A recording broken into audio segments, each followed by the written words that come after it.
All right, well, welcome everyone. I have 12 o'clock on my end, and I believe we're supposed to start at 12 today.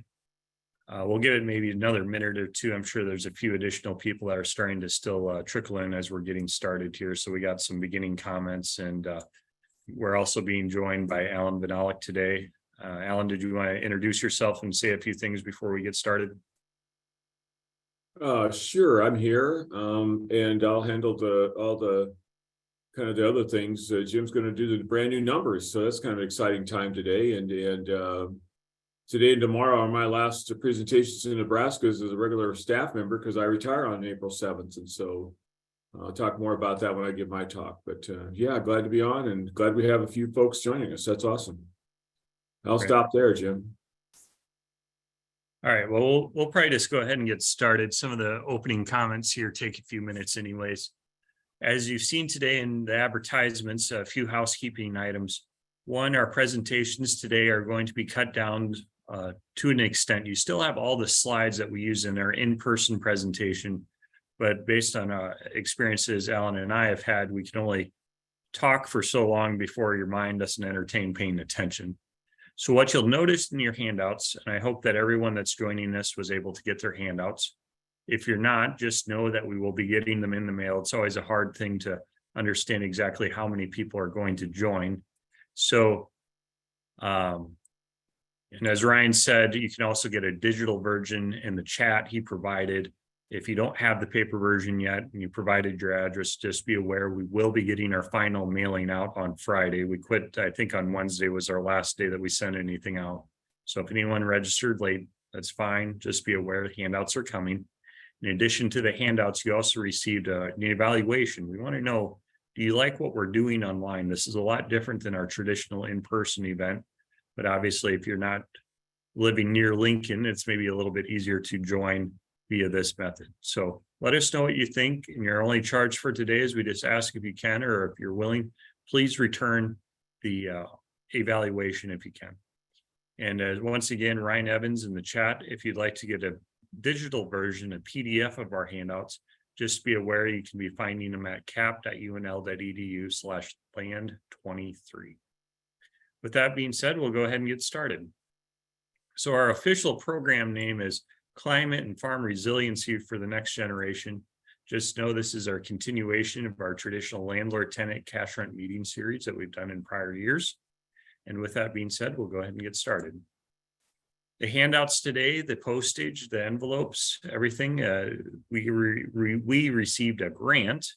And as part of that, it came from the North Central Extension Risk Management Education Center. And once again, any evaluation data that you're willing to share with us, your thoughts, good, bad, anything in between, we report as part of this grant. So please be generous in your information you provide. We're looking for true and honest feedback. I also wanted to thank ZAG Land Company. The handouts that we printed today, I don't know the exact cost, but in addition to the grant, Sam Zock with ZAG Land out of Humphrey, Nebraska. Sam does different types of management and lease analysis, consultation work. Greatly thank Sam. He also supported our in-person meeting series this past winter. So we want to be sure to extend a thank you to him. And if anyone has any questions for Sam, his direct phone number as well as email address are provided on this slide. And he runs an independent land management service in eastern Nebraska, but covers Nebraska, South Dakota, and may even go into Northwest Iowa. So be sure to reach out to him. We appreciate his sponsorship for this. All right, so now getting on track with what we will be covering today. The first thing that we will be covering is we're going to be taking a current look at the 2023. This is the first time I'll be talking about the 2023 Nebraska farm real estate land values as well as cash rental rates. Second part today, we're going to have Allan joining us talking about farmland leases. What are good practices to have with them? And more importantly, and that's something that I've seen that's quite a bit of an issue, is how do we talk about these things? How do we communicate them? And then finally, we'll be covering what is called the carbon credits presentation, and I will be presenting that. So a few things you'll notice. In the bottom right-hand corner of your slide, we have a number. And this was feedback that was provided last year, and this is something new that we added.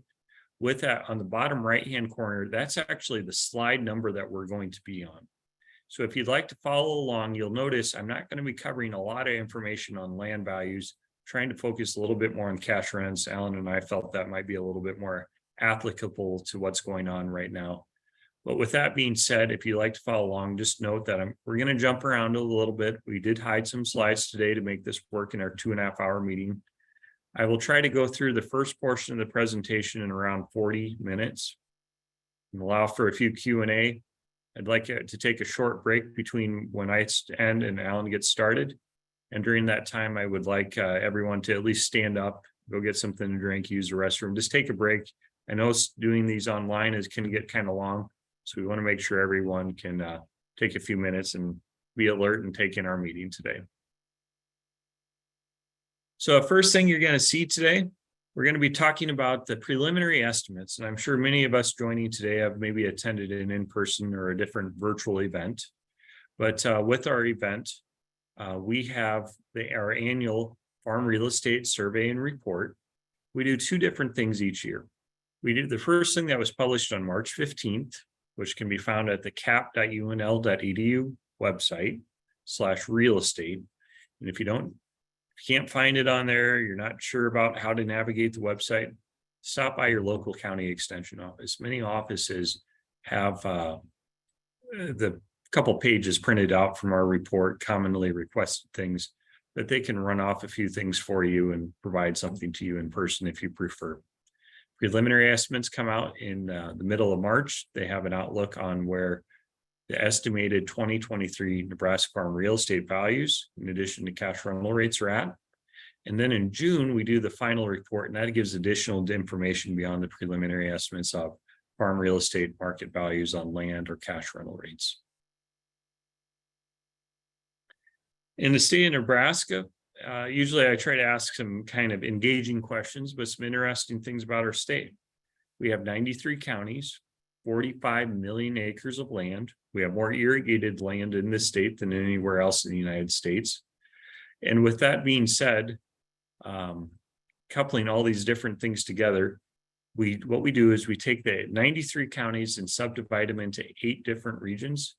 These 8 different regions have similar production attributes.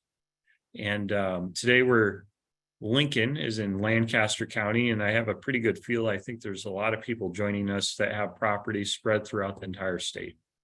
So just be aware the regional information we'll be talking about is divided by what we call agricultural statistic districts, or more commonly, crop reporting districts is what some folks refer to it as well. So let's take a brief look here. In the state of Nebraska, if you're looking for current land values related to current farm real estate values, we have the Nebraska Agricultural All Land Ag Land Value. And with that being said, we have a breakout here. If you did an average across all the different types of land that we report on, I think there's 7 or 8 different types. With those 7 or 8 different types of land, we have the market value. And remember, the market value is at a point in time. We're at February 1, 2023. We're comparing the market value of February 1, 2023 to the prior February 1st, 2022. And we have a pretty good breakdown here on how farm real estate values vary across the state of Nebraska. Overall, for the entire state of Nebraska, we estimated the market value at about $3,835 an acre. That's up about 14% year over year. And if you have the interest, if you're interested in what the market value of center pivot, gravity irrigated, grazing land, know that they are in the slides that are hidden. We're currently on slide 10, and later on in some of the slides we skip over. If you have a certain type of land you're interested in, just know that that information is inside there, and it's subdivided in the manner that we have presented here today.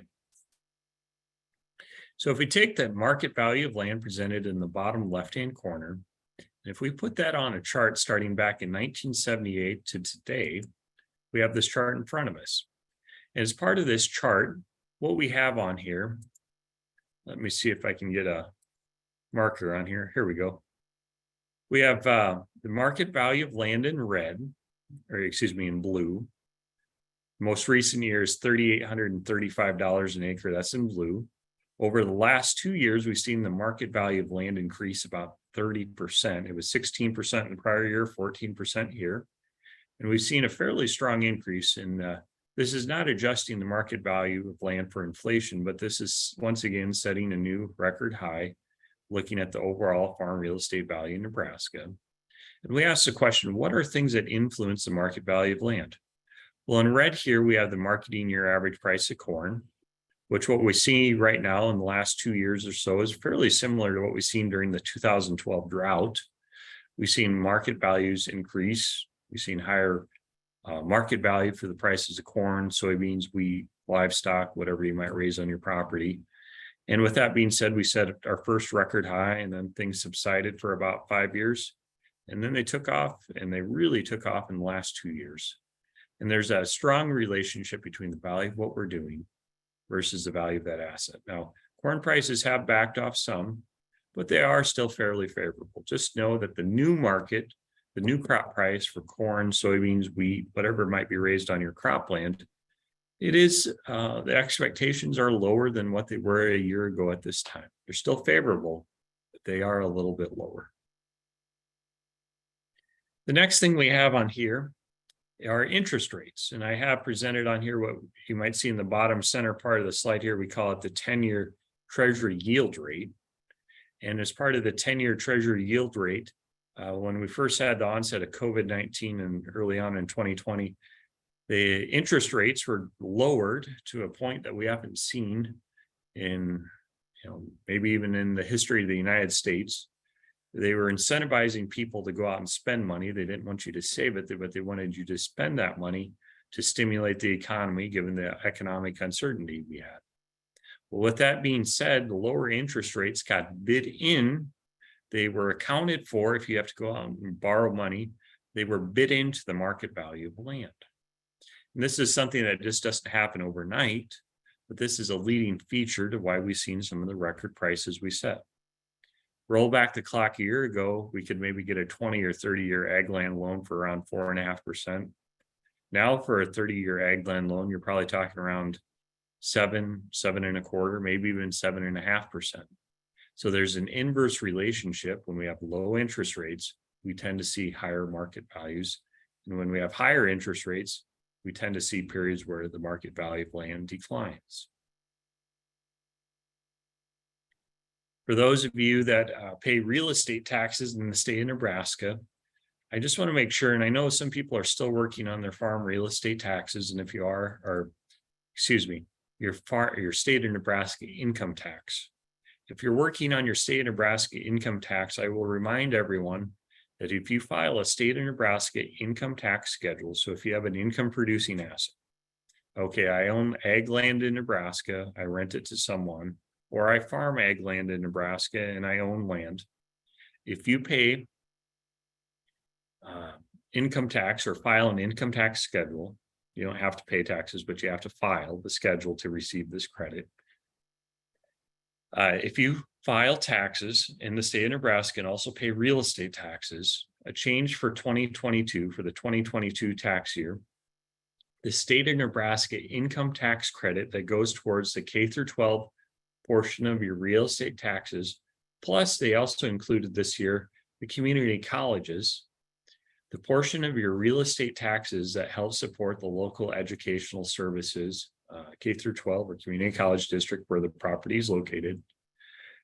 30% of your real estate tax that supports those, remember, real estate taxes, broadly speaking, go towards education, county infrastructure, so like gravel roads, bridges, things of that nature, and then county employees, so county sheriff's office, courthouse employees, people that work on the roads crew, things of that nature.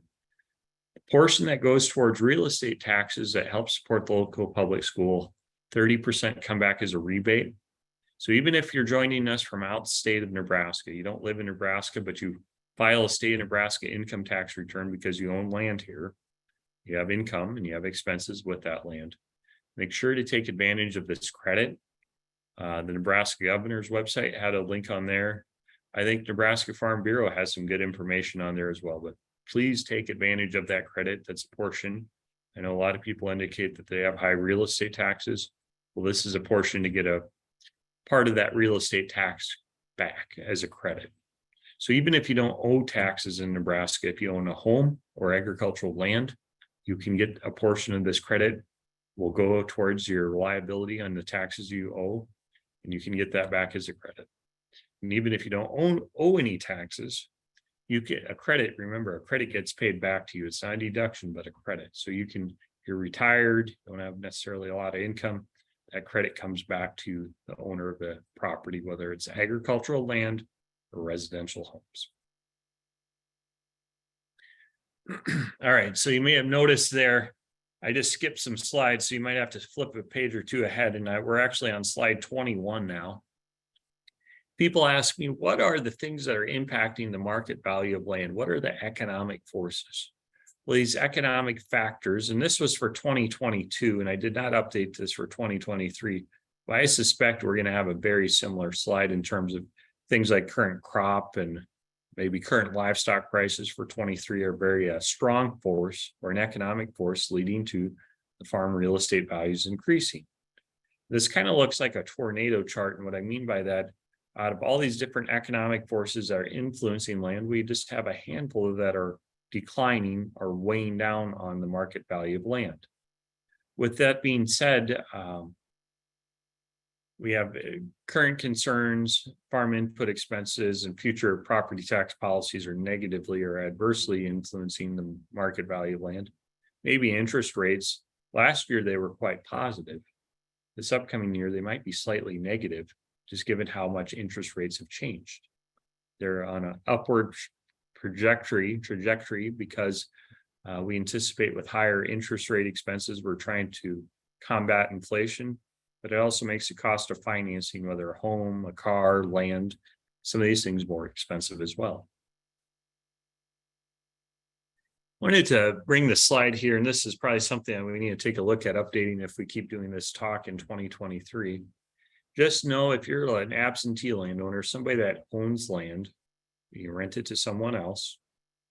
You may not live in the area or even in the state. And if you're a tenant, I just talked to one on my drive down here to our presentation this morning.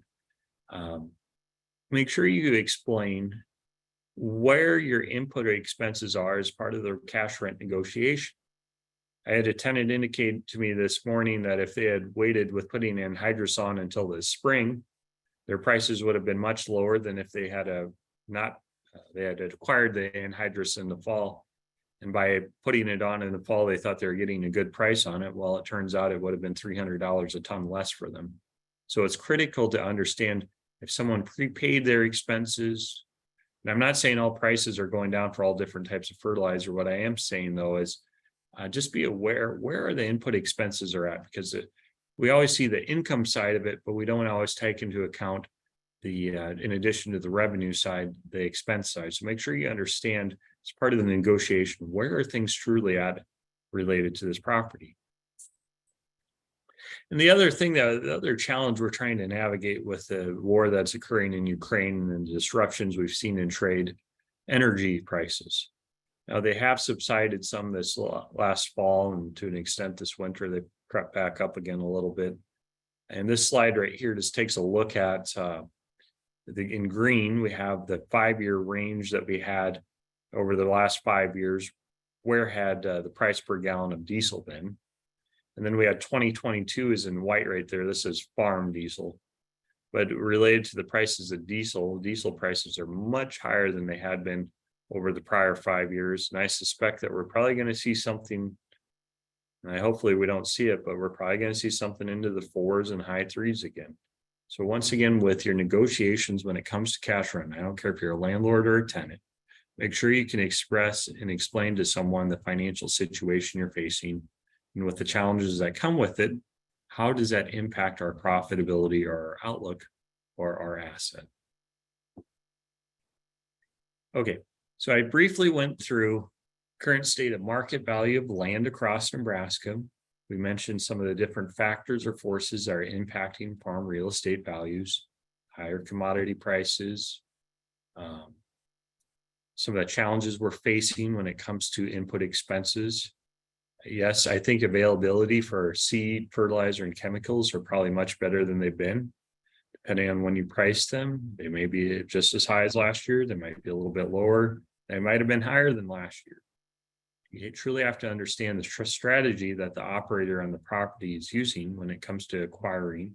And by no fault to them of their own, if they prepaid last fall thinking they seen a good price on the input expense and things came down a little bit, or maybe we're at the lowest point this spring and they're going to start increasing. We don't know. We don't know because the uncertainty that we have related to those things. Next step we're going to be taking a look at is the 2023 cash rental rates related to cropland and grazing land in Nebraska. I'll briefly review the regional. We'll take a look at the county, and then we'll work through some farm level cash rent examples. How do you figure out a cash rent for 2023? So on this slide here, we see that cash rents were generally steady to slightly higher depending on where you're at in Nebraska for the 2023 growing season on dry land cropland. In addition to that average, we have the average. So we take all the numbers from the prior slide. I dropped the percent change off. And we have a breakdown here on how cash rents vary across the state of Nebraska. And with respect to those differences in cash rents, we see here that cash rents vary quite a bit across Nebraska. We start from the low third average of 28 in the northwest portion of the state, all the way up to 315 in the northeast. So there's quite a bit of difference or quite a breakdown on cash rental rates. And with those cash rental rates, what is impacting them? Well, in Allan's talk, he gets into this a little bit more, but without a doubt, the quality of the property. So do you have a nice square field that has pretty good soil? Is it somewhat sandier and gently rolling? Is it really, really steep hills that's sandy? It's highly erodible. You can farm it, maybe you no-till it, but it's in an area where the weather fluctuates a lot. Some years it's pretty good, some years it gets pretty dry. All those different things, all those different production factors of risk, they all influence how cash rents vary around in the state of Nebraska. We'll move on to the next slide here. And usually if we do this in an in-person meeting, I always like to ask how many people have dry land, irrigated, and grazing land. I assume there's a mix of people being represented on our call today, so I will talk about irrigated in addition to grazing land. Another source of cash rental rate information, and this is another good slide to kind of put a star by to remember to take a look when updates come out in the future. Another source of information comes from the USDA NASS. NASS stands for the National Agricultural Statistics Service. They do a survey that's independent of what the University of Nebraska does. It's another estimate, another source of information. And with this source of information, they publish county level cash rent estimates. And their information is usually published around the second Friday in September, when the next slide you'll see is presented. And if you see this website link on here, I assure you, if you go to it, you should be able to find the county level cash rent estimates. So save it to your favorites, save it to your bookmarks or whatever on your computer so it's easier to find. And there's also additional information on that website related to things like how many head of cattle are in a certain county in Nebraska, for example, or what's the average county crop yield? You can find some of those different sources of information on there. Now, I know these numbers are hard to read, and if I had a handout in front of me, I would demonstrate to you. Remember, we're on slide 29 right now in the bottom right-hand corner. You see that we're on slide 29. Related to slide 29, mark where you're at. And I believe in the last 2 or 3 pages of your handouts, I had printed this entire slide, so it's much easier to see. And when I printed it, or when we had this printed, there's also the website link on the bottom of that slide, so you can hopefully find this update in the future on your own if you would like to take a look at it. These rental rates are for 2022, so obviously they're different than what the University of Nebraska is reporting for 23. They do give you some ideas, though, on how cash rents vary around. And what we see here, say, for example, I'll pick on the Northeast. Antelope and Boone County, it looks to me from the prior slide, maybe those are on the lower third of cash rents. Maybe the upper third of cash rents are maybe in this Wayne, Cumming, Dixon region. And some of these, say, for example, Pearson, Madison, or Knox, maybe those are in the middle third average. What I mean by this is this information gets updated earlier in the growing season or pre-planting season, what the USDA reports on. And it seems to me it gives you some ideas on how cash rents can vary. Use that prior slide I just was on as a cookie cutter. Imagine overlaying it on the information the University of Nebraska reports on, and use it as kind of an indicator. Does my property fall in the eastern upper third, lower third, or the overall average, or what we term as the high grade and low grade? So this is a breakdown. This information right here was updated March 15th, 2023. And I forgot to mention, when we say the low grade and high grade on this slide, what we really mean, the high grade is the upper third of cash rents. The low grade is the low third of cash rents. And then the average here is the overall average for the property. Remember, this is in the back of your handouts. If you'd like to take a look at a more detailed look, I know it's in black and white. And if you'd like the color copy, check out the USDA website where this is listed. Okay, moving here on to irrigated cash rental rates. We have a breakdown here once again by county, or excuse me, by region of the state. And we have rental rates stretching all the way from 145 an acre to the mid, I guess, low 300s or about high 200s might be the more accurate way to say this.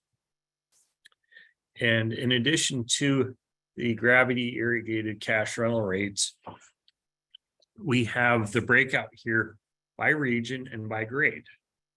So for the low third average, the high third average, and the overall average, these average rates assume that the landlord owns the entire property related to the irrigation improvements. The tenant is not the one providing the irrigation equipment or water, the landlord is. If the landlord provides one of those things, especially on, say, for example, the center pivot irrigated cropland, you would discount the cash rent to reflect that. And moving here onto the center pivot, I think this might be a little bit more common for those folks joining us on the call today. The center pivot rates in 2023, once again, they tend to be around $30 to $50 an acre higher than what the gravity irrigated rates do. They assume that the landlord owns the entire irrigation system, okay? And the breakout here, all the things we mentioned on dry land cropland related to the quality of the land, quality of the property, and irrigated cropland, water availability. How steady is the water source? Are you in an area where they regulate it heavily? Are you in an area where you always have good quality water, water is adequately available? Or sometimes when the water level gets low, we can't irrigate every day like we want. We have to irrigate every third day or whatever the case is. All those things influence the cash rental rates. And these rates assume that the landlord owns the entire irrigation system. You would discount the cash rent to reflect the case where the landlord does not own one of those components. Okay. We also have the breakout here. You'll notice the USDA in some counties that are in white, they did not have enough responses back, or for example, out here in the Sandhills, there's not a lot of irrigated cropland relative to surrounding counties like Sheridan or Box Butte, where we have different types of below ground or ditch irrigation of various kinds for our water source. If you notice your county is in white, they did not have enough responses back to produce a number with confidence. And the USDA does not pull apart or distinguish the center pivot from the gravity or flood irrigated rates. So they come up with what we call a weighted average that reflects a combination of those numbers as part of it. Okay. All right. And I seen there's one question that came in. I will answer the questions when I get to the end of my slides. And then once Allan and I get through everything, we'll also do Q&A and we can stay on for a few extra minutes. We want to observe and respect everyone's time that's on. So we'll keep moving in hopefully a somewhat timely manner. When it comes to renting grazing land, Allan and I don't mind, and it comes down to the norms of the area. What I mean by this is we don't mind if you rent by the acre, the head, the day, the AUM, the month, the season. The University of Nebraska reports the per acre cash rental rate. So we have this breakout here We have the ranges all the way from 15 an acre up to 72 an acre, and this would probably be reflective of the differences in the stocking rate, some of the things that go with it. And in that breakout here, and I'll pick on the North District here for a minute. Just be aware the cash rental rates vary substantially in the North District because the stocking rate varies so much from the western or the eastern edge of Holt County all the way to the western edge of Valentine or Cherry County, and even dropping down into the Sandhills here. So there's a lot of differences when it comes to the cash rental rates and the stocking rates that go with it. In addition to all the things that we mentioned related to grazing land or irrigated cropland, we also have things related to the fencing, water sources, weed control. Who's responsible for that? And I forgot to mention on the irrigated equipment, who's responsible for maintaining the irrigation system, the annual upkeep that comes with it? Well, it's whatever is stated in the lease. And if you don't specifically state it in the lease, Allan and I on the irrigated equipment, we'd probably believe maybe some of the consumable parts. Okay, if you have a couple nozzles that go out, you got a flat tire, the tenant might be responsible for either the sweat equity of fixing these things, or maybe the first so many $100 in repairs. Below ground improvements, your pump goes out below ground, you got to pull it out and redo all of it. That's a landlord expense. Tenant isn't going to take that improvement with them if they vacate the property. On grazing land, who's responsible for the weed control, brush control, fences, the things that go with it? Well, we say this is a shared responsibility. And what we mean by that is if you have a property that's well maintained, if you want someone to maintain chopping thistles, spraying them, whatever preventative measures you use, if you're renting a good property, it's easier to negotiate that with the tenant. If you have a property that's getting overgrown with cedar trees, some of the different things that are unwanted. I'm not talking about just having some shade trees. Shade trees out on grazing land, they're fine. Cattle need shade, that's great. Life is good, don't worry about that.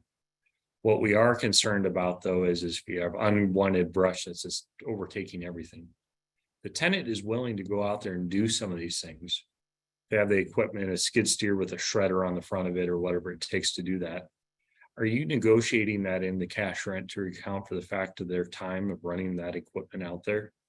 Not uncommon to see people charge 75 to $100 an hour to run different types of shears, shredders, grinders, whatever it takes to get rid of that unwanted things on the property. Okay. USDA has a breakdown here of per acre cash rents. These cash rents, once again, are for 2022. They will update the 2023, the second Friday in September.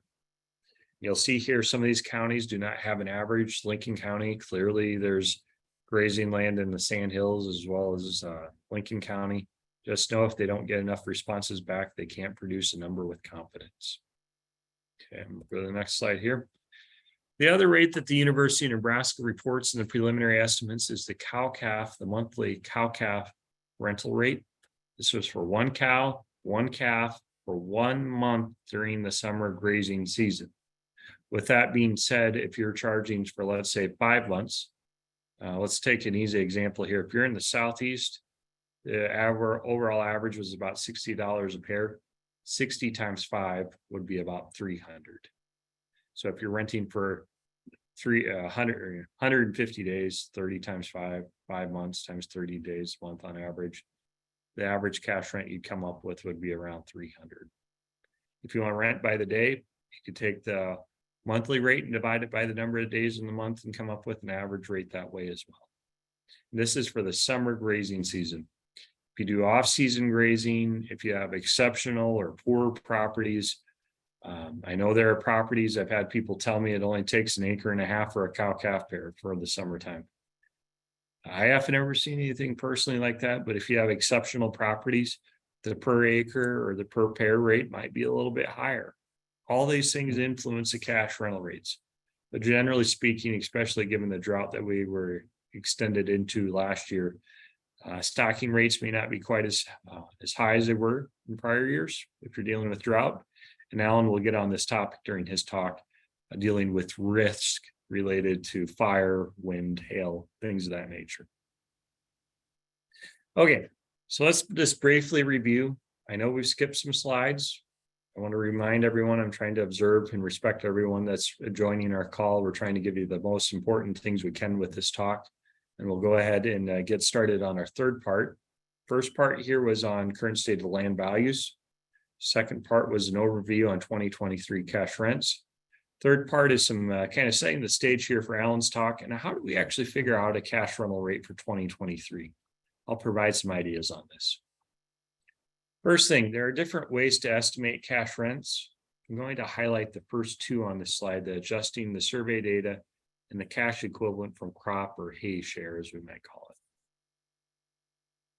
it. Okay, so for the first example, let's say you're looking through the information, you figured out the average county rental rate in your area based on the UNL USDA information was 190 an acre.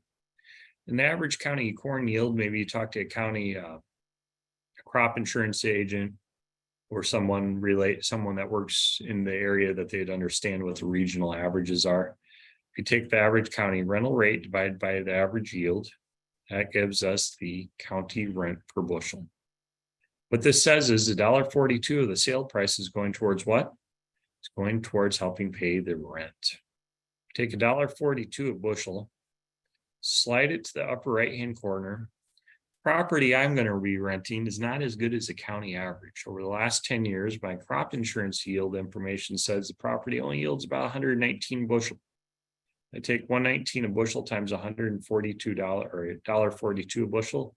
That gives us the farm level cash rent of $168.73 an acre.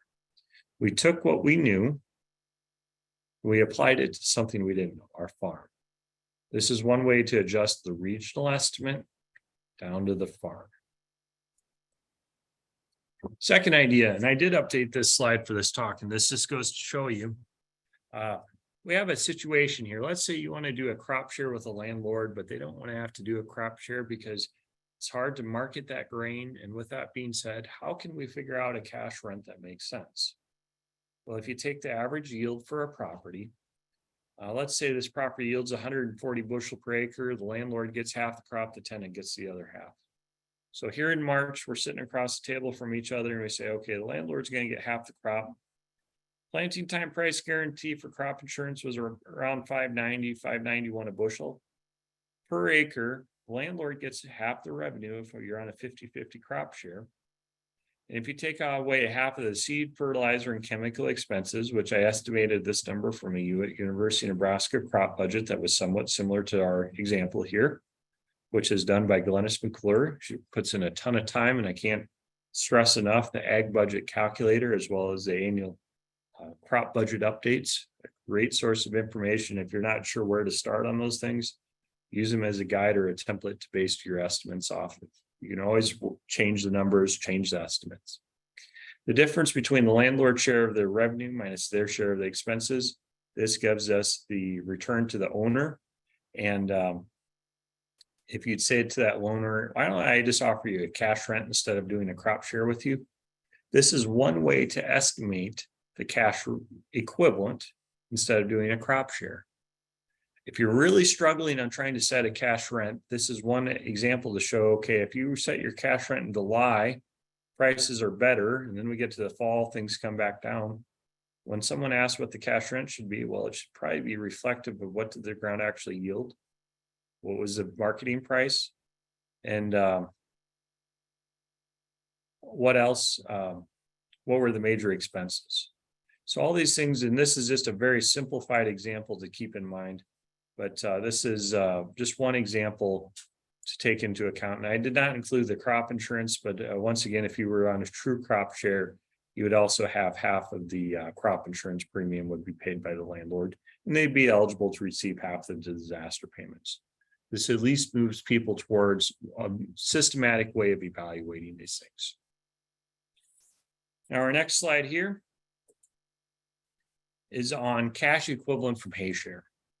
We got two different examples. This property actually yields 2.5 tons per acre. There's about $50 of nitrogen fertilizer thrown out on this property. Under the center example, the landlord gets a third of the hay, so that's 0.833 tons per acre. And if the tenant would buy out the landlord's share of the hay, the cash equivalent, the value that the landlord would get would be about a little less than $100 an acre in this example. And then this side right here, landlord gets more of the crop. They also have to pay half of the fertilizer expense. So the difference between the landlord share of the income minus half their share of the expenses, that would give us $125 an acre. These are just different examples. If you're really struggling on setting a cash rent, these are two very basic examples I feel pretty good about. This is a third example. This is an example a banker might work through. If you know what the value of the asset is, the University of Nebraska will publish in Table 5, and we'll update this for 22 into 23, the annual rate of return on land. You take the market value times the annual rate of return. That gives us an estimated cash rental rate. But a few things to clean up here and set the stage, and I'll answer a few questions. First thing, who's responsible for maintaining that irrigation equipment? That's a question we asked, and we're actually updating this again. We did this question in 2018. Going to update it again for 2023. What we found was half the time it's the landlord and tenant joint responsibility. Third of the time the tenant just takes care of it. Remainder of the time, landlord and someone else take care of it. If you have a system in which the landlord does not own the pivot, the tenant provides the pivot, but the landlord owns everything else, how much should you take off the cash rent to account for that? Well, about 60% of the time you take off somewhere between $26 to $50 an acre, and a third of the time you take off 10 to 25. So this gives us a breakdown here on how much would you discount the cash rent to account for the fact the tenant's providing it. I think this might be a little bit more common example, and this was updated in 2018, and we'll update it again here in 2023. How much do you take off the cash rent if you have gravity, flood irrigated, center pivot irrigated? How much do you take off the cash rent if you have to have a power unit? Now, if it's gravity irrigated and you're doing it right out of a ditch, obviously you wouldn't have a power unit. But if you had to have a power unit for irrigation purposes, about a third of the time you take off somewhere between $1 to $9 an acre. A little less than a third of the time you take off about 10 to 20. Keep an eye out. June 2023, we're going to update this information again. And in 2022, we asked people that take our survey, were you going to switch your lease given rising input expenses? Well, in 2022, what we found was most people just stayed with the type of lease that they initially had in the prior years. If you ever been curious about the type of leases that we have across Nebraska, should I be doing a crop share or a cash lease or a flex lease? Slide 52 actually takes a look at that. We have a breakdown here about 2/3 of the time in eastern Nebraska, where it's primarily row crop country, we do a cash lease, versus out in the panhandle, a little less than 2/3 of the time out there, crop shares. And this would be a factor of risk related to hail and heat and some of those things. We tend to see more crop share in more risky areas of the state. We tend to see more cash leases in areas that are relatively less risky, maybe not quite as much hail in northeast Nebraska versus northwest Nebraska, or other features, extreme drought, whatever the case is. And if you're doing a flex lease in 2023, we actually just updated this in 2022. What is the thing that you're setting the flex off of? A third of the time, you're just doing the flex off of crop price. The remainder of the time, a lot of people are doing it off crop revenue. And the other things that people are flexing off of might be crop yield or some other feature. But crop price and crop revenue are the two most common features. And the things that we're flexing the price off of, if you're doing a flexible lease based off of price, we're doing it off of the local cash price is the first thing, or some form of a futures price, either the current futures price or the crop insurance price guarantee. Okay. If you do not have a lease in writing, after Allan's talk, you'll see why you need to get one in writing. If you don't want to deal with an attorney's office, whatever, be sure to take a look at aglease101.org. And if you need to get a lease, go see an attorney. They can get you a copy as well. They charge a fee to do it, But either check out aglease101.org to get your lease in writing, or please visit with an attorney. After you listen to Allan's presentation, you'll see why you want to get one in writing. The other thing I wanted to point out, the survey that's done as part of the university's annual monitoring of land values, cash rental rates, it costs a lot to send out thousands of surveys. With that being said, if you like our information we're talking about or find it useful, it's free and open to the public, and it's going to stay that way. If anyone would be interested in making a donation towards helping continue this work, the big thing has been postage and printing costs. It's cost a lot to put our survey out. If you'd like to help fund any of these things, you can either call Barbara over at the NU Foundation, and phone number or email address, just reach out to her. She can set you up. I don't care if it's $10 or $100 or $0. Anything you can provide helps continue this on as part of this difficult financial situation the university's in. We got tight budgets again this upcoming year. And the other thing I wanted to point out, we do what is called Land Management Quarterly. As part of Land Management Quarterly, we're going to be taking follow some similar information we're talking about here today, but in the past, Allan and I have done this talk together, and we take a look at some of these different things related to cash rents. What are good things to have in leases? People can actually submit questions, and we'll make a few slides up and answer them. Just know that they're out there. Okay, I am at 12:46. I see I got 2 questions. I'm going to go ahead and answer these questions here, and I might jump back a few slides. And he's going to be getting ready to go, starting, I think, on slide 59. Al, that'd be where to go. All right. So the first question we had come in: why is there a difference between the USDA and the University of Nebraska cash rental rates are reported? I'll provide you with 2 reasons. One, as you notice, the cash rental rates from the USDA are for 2022. Second factor, they're different surveys. They're done at different times in the year. Some are done a little bit earlier. The University of Nebraska does their survey a little bit earlier on. Some do them a little bit later on. And in addition to that survey, there's different survey pools. I would expect there's going to be differences, and the USDA keep an outlook, or keep an eye out for 2022. There will be an update, or excuse me, for 2023. Those maps I provided, I believe they'll be updated. Another question we have: if you have cash rented irrigated cropland when the tenant owns a pivot, how much do you deduct from the cash rent to cover this additional cost? Assume the landowner owns a well. Well, we'll just jump back here a few slides, and we're actually going to be updating this in 2023 here. Slide 49 we have right here. We have the how much did you take off? Well, these are some estimated numbers related to the discount. A little less than 2/3 of the time, people are taking off 26 to 50. A third of the time, they're taking off 10 to 25. Okay, with that, I think that basically covers.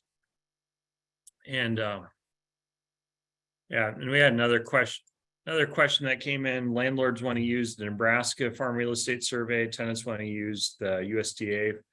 How do we mediate this difference? When people say, should we use the University of Nebraska, the USDA cash rents to set our individuals? I tell people to use neither. And what I mean by that is this information they're all estimates, whether at the region or the county. So that's one thing. And 2, they can give you some insight. How does a cash rent that the landlord wants to have or the tenant wants to receive, how do they stack up?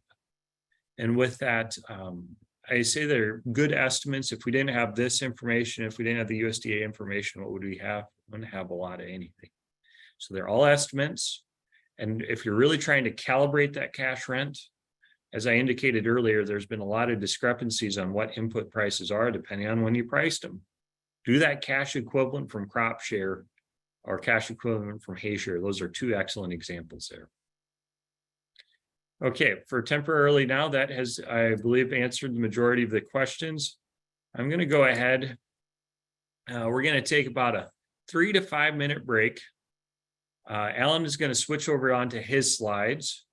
And take a 3 to 5 minute break. You need to go stand up, stretch. I know listening to us talk online is not the most lively thing. Take a 3 to 5 minute break. And you're going to see briefly that the slides are going to disappear. And this is my contact information if you'd like to reach out to me. Take a 3 to 5 minute break, go grab something to drink, use the restroom, just stand up, wake up a little bit. You're going to see the slides are going to get switched over. Allan is going to start on slide 59. So I'm going to drop off here. I'll still be on the call. My computer wants to update itself, so I got to take care of that. But I will be back to wrap everything up, and Allan's going to get started just in, what do you say, Al? 3 to 5 minutes, 12:55 sound okay? I'd say we'll go like more like 12:53, 12:54. Yeah.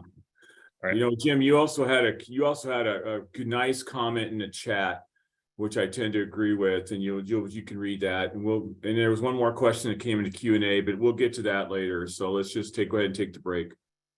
Everybody can stand up, move around. That's a question when you get to kind of going through your stuff too on the leases, Al, you could address it then too. Some of that, yeah. Absolutely. All right, I'm going to stop sharing. We're not ending. Allan's going to go ahead and start sharing his, and we'll get going that way. So Al, I'm going to stop now. Okay, we got it. You want to go ahead and share yours? Yep.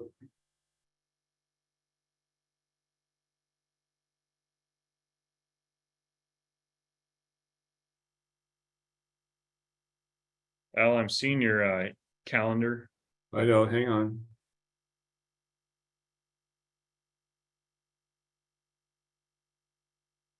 How's that? That help? Yep. Okay, very good. Right.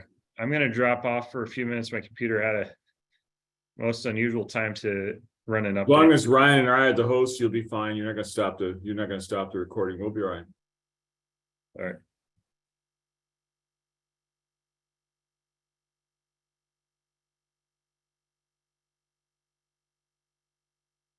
Yeah.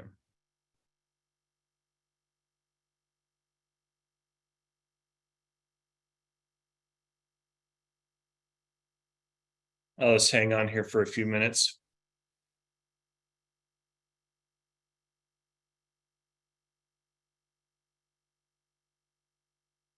Al, I think you have something right in the middle of the screen where you're it's covering out those. I'll move that. I put the chat in there to see what Glennis had told us, and that's a good point. We're got to be sure that when we do the chat that there's that we have to tell people what that is, because that only came to hosts, and the comment that came from Bud only came to hosts and panelists. So I'll talk about that one, Bud. So that's coming up. Thanks, Glennis. I appreciate the comment.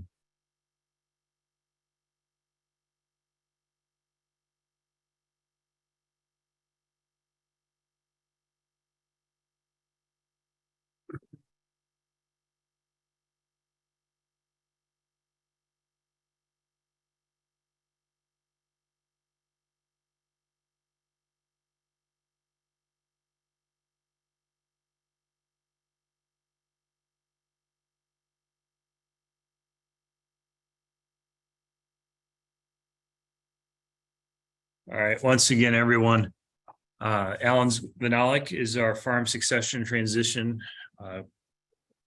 educator on campus. I'll be getting started. I'll go ahead and let him take. I'm still on. I got to restart my computer because I had an update come through on my end, but I will be right back after Allan's talk, and Allan will be going for about the next 50 minutes or so, and then we'll do carbon credits and then do a little Q&A and try to get everything wrapped up by 2:30 to respect everyone's time. Sounds good, Jim. I think I might just go ahead and get started. So again, Allan Vyhnalek here, working on my last set of presentations in this life, and then we'll see what we do after retirement. So Jim thinks he wants me to keep me on, but I'll see if I want to do that or not. Here's how to get a hold of me. If you send me an email, I'll try and reply. If you give me a phone message, I'll try and reply. I'm not always in the office. And then the website where I have a lot of my stuff's at cap.unl.edu/succession. That's at the bottom of the screen on slide 59. We'll just go ahead and go, and I'll run through my stuff. And I think I'll answer some more questions, and we'll go from there. We'll finish up all these questions that came in the chat and in the Q&A. So I'm going to talk about communications. I'm going to talk about succession a little bit. We'll talk about negotiation and how I think about it for farm situations, and we're going to talk about lease provisions, which is the most important. Well, they're all important, but this is the most important part of this talk, is you want to know how to set up a good lease provisions. Let me tell you the truth. The truth is, between the landlord and the tenant, or between family members, if you're talking about an estate plan, when something goes wrong with either leases or with an estate plan in a family, bad communication or no communication is to blame at least 90% of the time. I've never taken stats on it, but it's got to be way up there. When somebody's not getting along, when somebody can't figure out what to do, when somebody's mad at somebody, it's usually always about bad communication or no communication at all. So, and I know that after doing this for a while, that quite honestly, a lot of people are renting to their family, their cousins, nephews, brothers, whatever. I know that's happening. So when you work with your family, is our goal to have the top lease in the whole neighborhood? Is our goal to keep the family together? I think you have to make sure that you don't make that assumption, get that commitment. And make sure that family kind of knows what's going on. I've had far too many situations where off-farm kids don't feel like they're brought along with the conversation, and they get left behind. They don't know what the arrangements have been, and they feel like they don't know what's happening. So it just makes sure that everybody knows what's going on. Not that they necessarily have to have any input, but that they know what's happening out there, so there's no surprises later on. I'll explain more about that probably in a minute. The best way to communicate is to listen, not talk. Listen. We have to seek first to understand, then to be understood. And when somebody says something, especially somebody says something that you don't quite understand, or maybe that you wouldn't agree with, make sure you ask another question. Make sure you ask more questions. And you have to say things like, what caused you to say that way? Or what did you hear to make you think that's the appropriate way to respond to what I'm talking to you about? Now you have to find out where they're coming from, what's going on, what they mean, what they're hoping to find out. That's what we're screwing up on. We take everything somebody says literally. We don't stop to ask for their questions, and we get upset with each other. Make sure we dive into the situation and figure out what's going on, so we could ask more questions. I'll give you an example a little bit later on. I'm not going to take time right now. We make lots of mistakes when we communicate. One mistake that I observe is that somebody will ask me a question not to find out what I'll say, but they wanted to say what they wanted to say. Like, for instance, what are you doing tonight? And somebody would go, well, I'm going to go home and eat supper and watch TV. And I would say, I asked them the question because I'm just going to have this amazing night where I'm going to go to a basketball game and I'm going to go watch the Huskers play, or, whatever it happens to be. And so I didn't ask them the question to find out what they were going to do. I wanted to just talk about what I wanted to do, or what I was planning to do. I think that's a mistake. I think we could do better than that. I think another common mistake with communication is I make an assumption of what someone else will say before they say it. I know that when I get messages to call someone, that I'll get a message, call Joe at ABC or 1, 2, 3, 4, and I'll call, and it says Joe wants to talk to you about ABC. And then all of a sudden I get Joe on the line, I start talking to him, I ask him questions. It's not about ABC at all. It's about XYZ or GHI or something else. It's not what I think it's going to be, because I've made an assumption that was incorrect. And then I think another mistake we make is we're thinking about how we respond to while the other person's talking while they're talking. I think maybe the more appropriate thing is to listen to what they've said and ask them questions. Did I understand you to say whatever? Did I understand you right? Is that what you meant by saying that? And so expound upon this. What did you mean when you're talking about that? I think we can ask questions and really show. What I'm trying to point out here is we really have to show appreciation for what the other party's saying. We have to show proper respect for the other party. And I think if people feel respected and appreciated, I think we have a better chance of making those negotiations work out very well. I think sometimes we have to be careful. I've already talked about this a little bit. We have to be careful not to judge what's being said, but listen to understand what's being said. Everybody's got an opinion, and most of the times you don't have to pay anything for that opinion. It just comes. And that's probably the good news and the bad news. Some of that, I suppose at times. But the point is, don't judge what's being said. Listen and understand what they're trying to say. And the thing I think we do worst with our immediate family, for me, it's my wife and my children. We try and fix something without being asked. The bottom line is, I think sometimes we try and fix something, and they didn't ask us to fix it because they just want to get something off their chest. They just want to talk about their day. They just want to explain, hey, this is what happened. This is what happened that went good. This is what happened that didn't go so good. They're just talking. They're just visiting with you. And I think you have to ask for the questions about what happened to them. And you don't try to fix anything unless they ask you to fix it for them. Because I know that sometimes, I have one of my kids or my wife will call and they're kind of like almost complaining about what happened to them. And I, as a good dad or as a good husband, I want to jump in and fix it. Well, I think that's the wrong stance. I think we have to understand that sometimes we just have to let people get it off their chest. They just want to vent. If they hear, a lot of times, if you hear yourself talk about an issue, you'll fix it yourself. If you just get to hear it out loud and try and go on from there. Sometimes I show up a short video on this, but I probably won't take time to do that right now. We're going to keep going. So in leases, we have to also communicate. I want to start with the tenants first.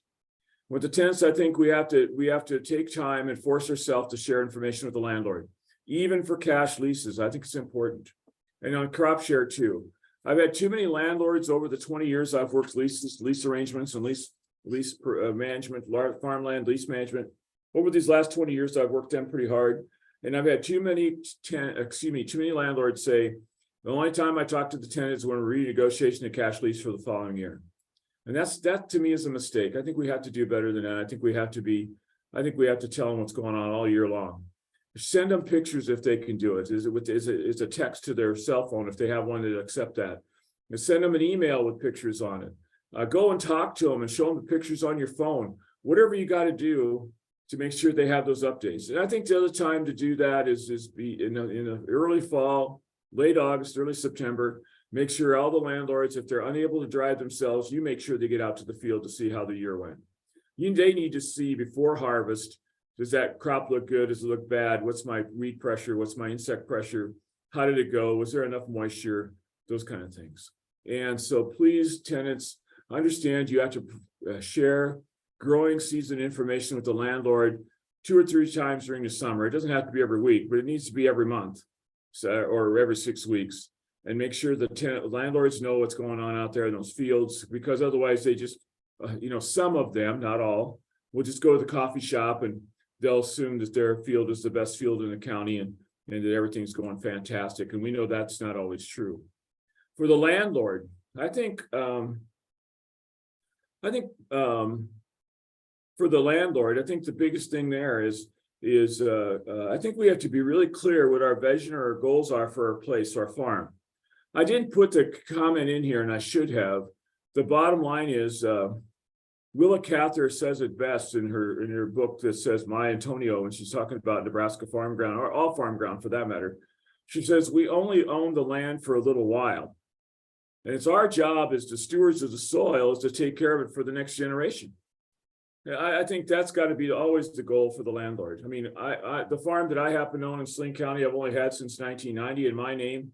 And I'll be done with it another 20 years. So that's 30 plus 20, about 50, 55 years. That's all I own that ground. Out of how many thousands that ground's been there?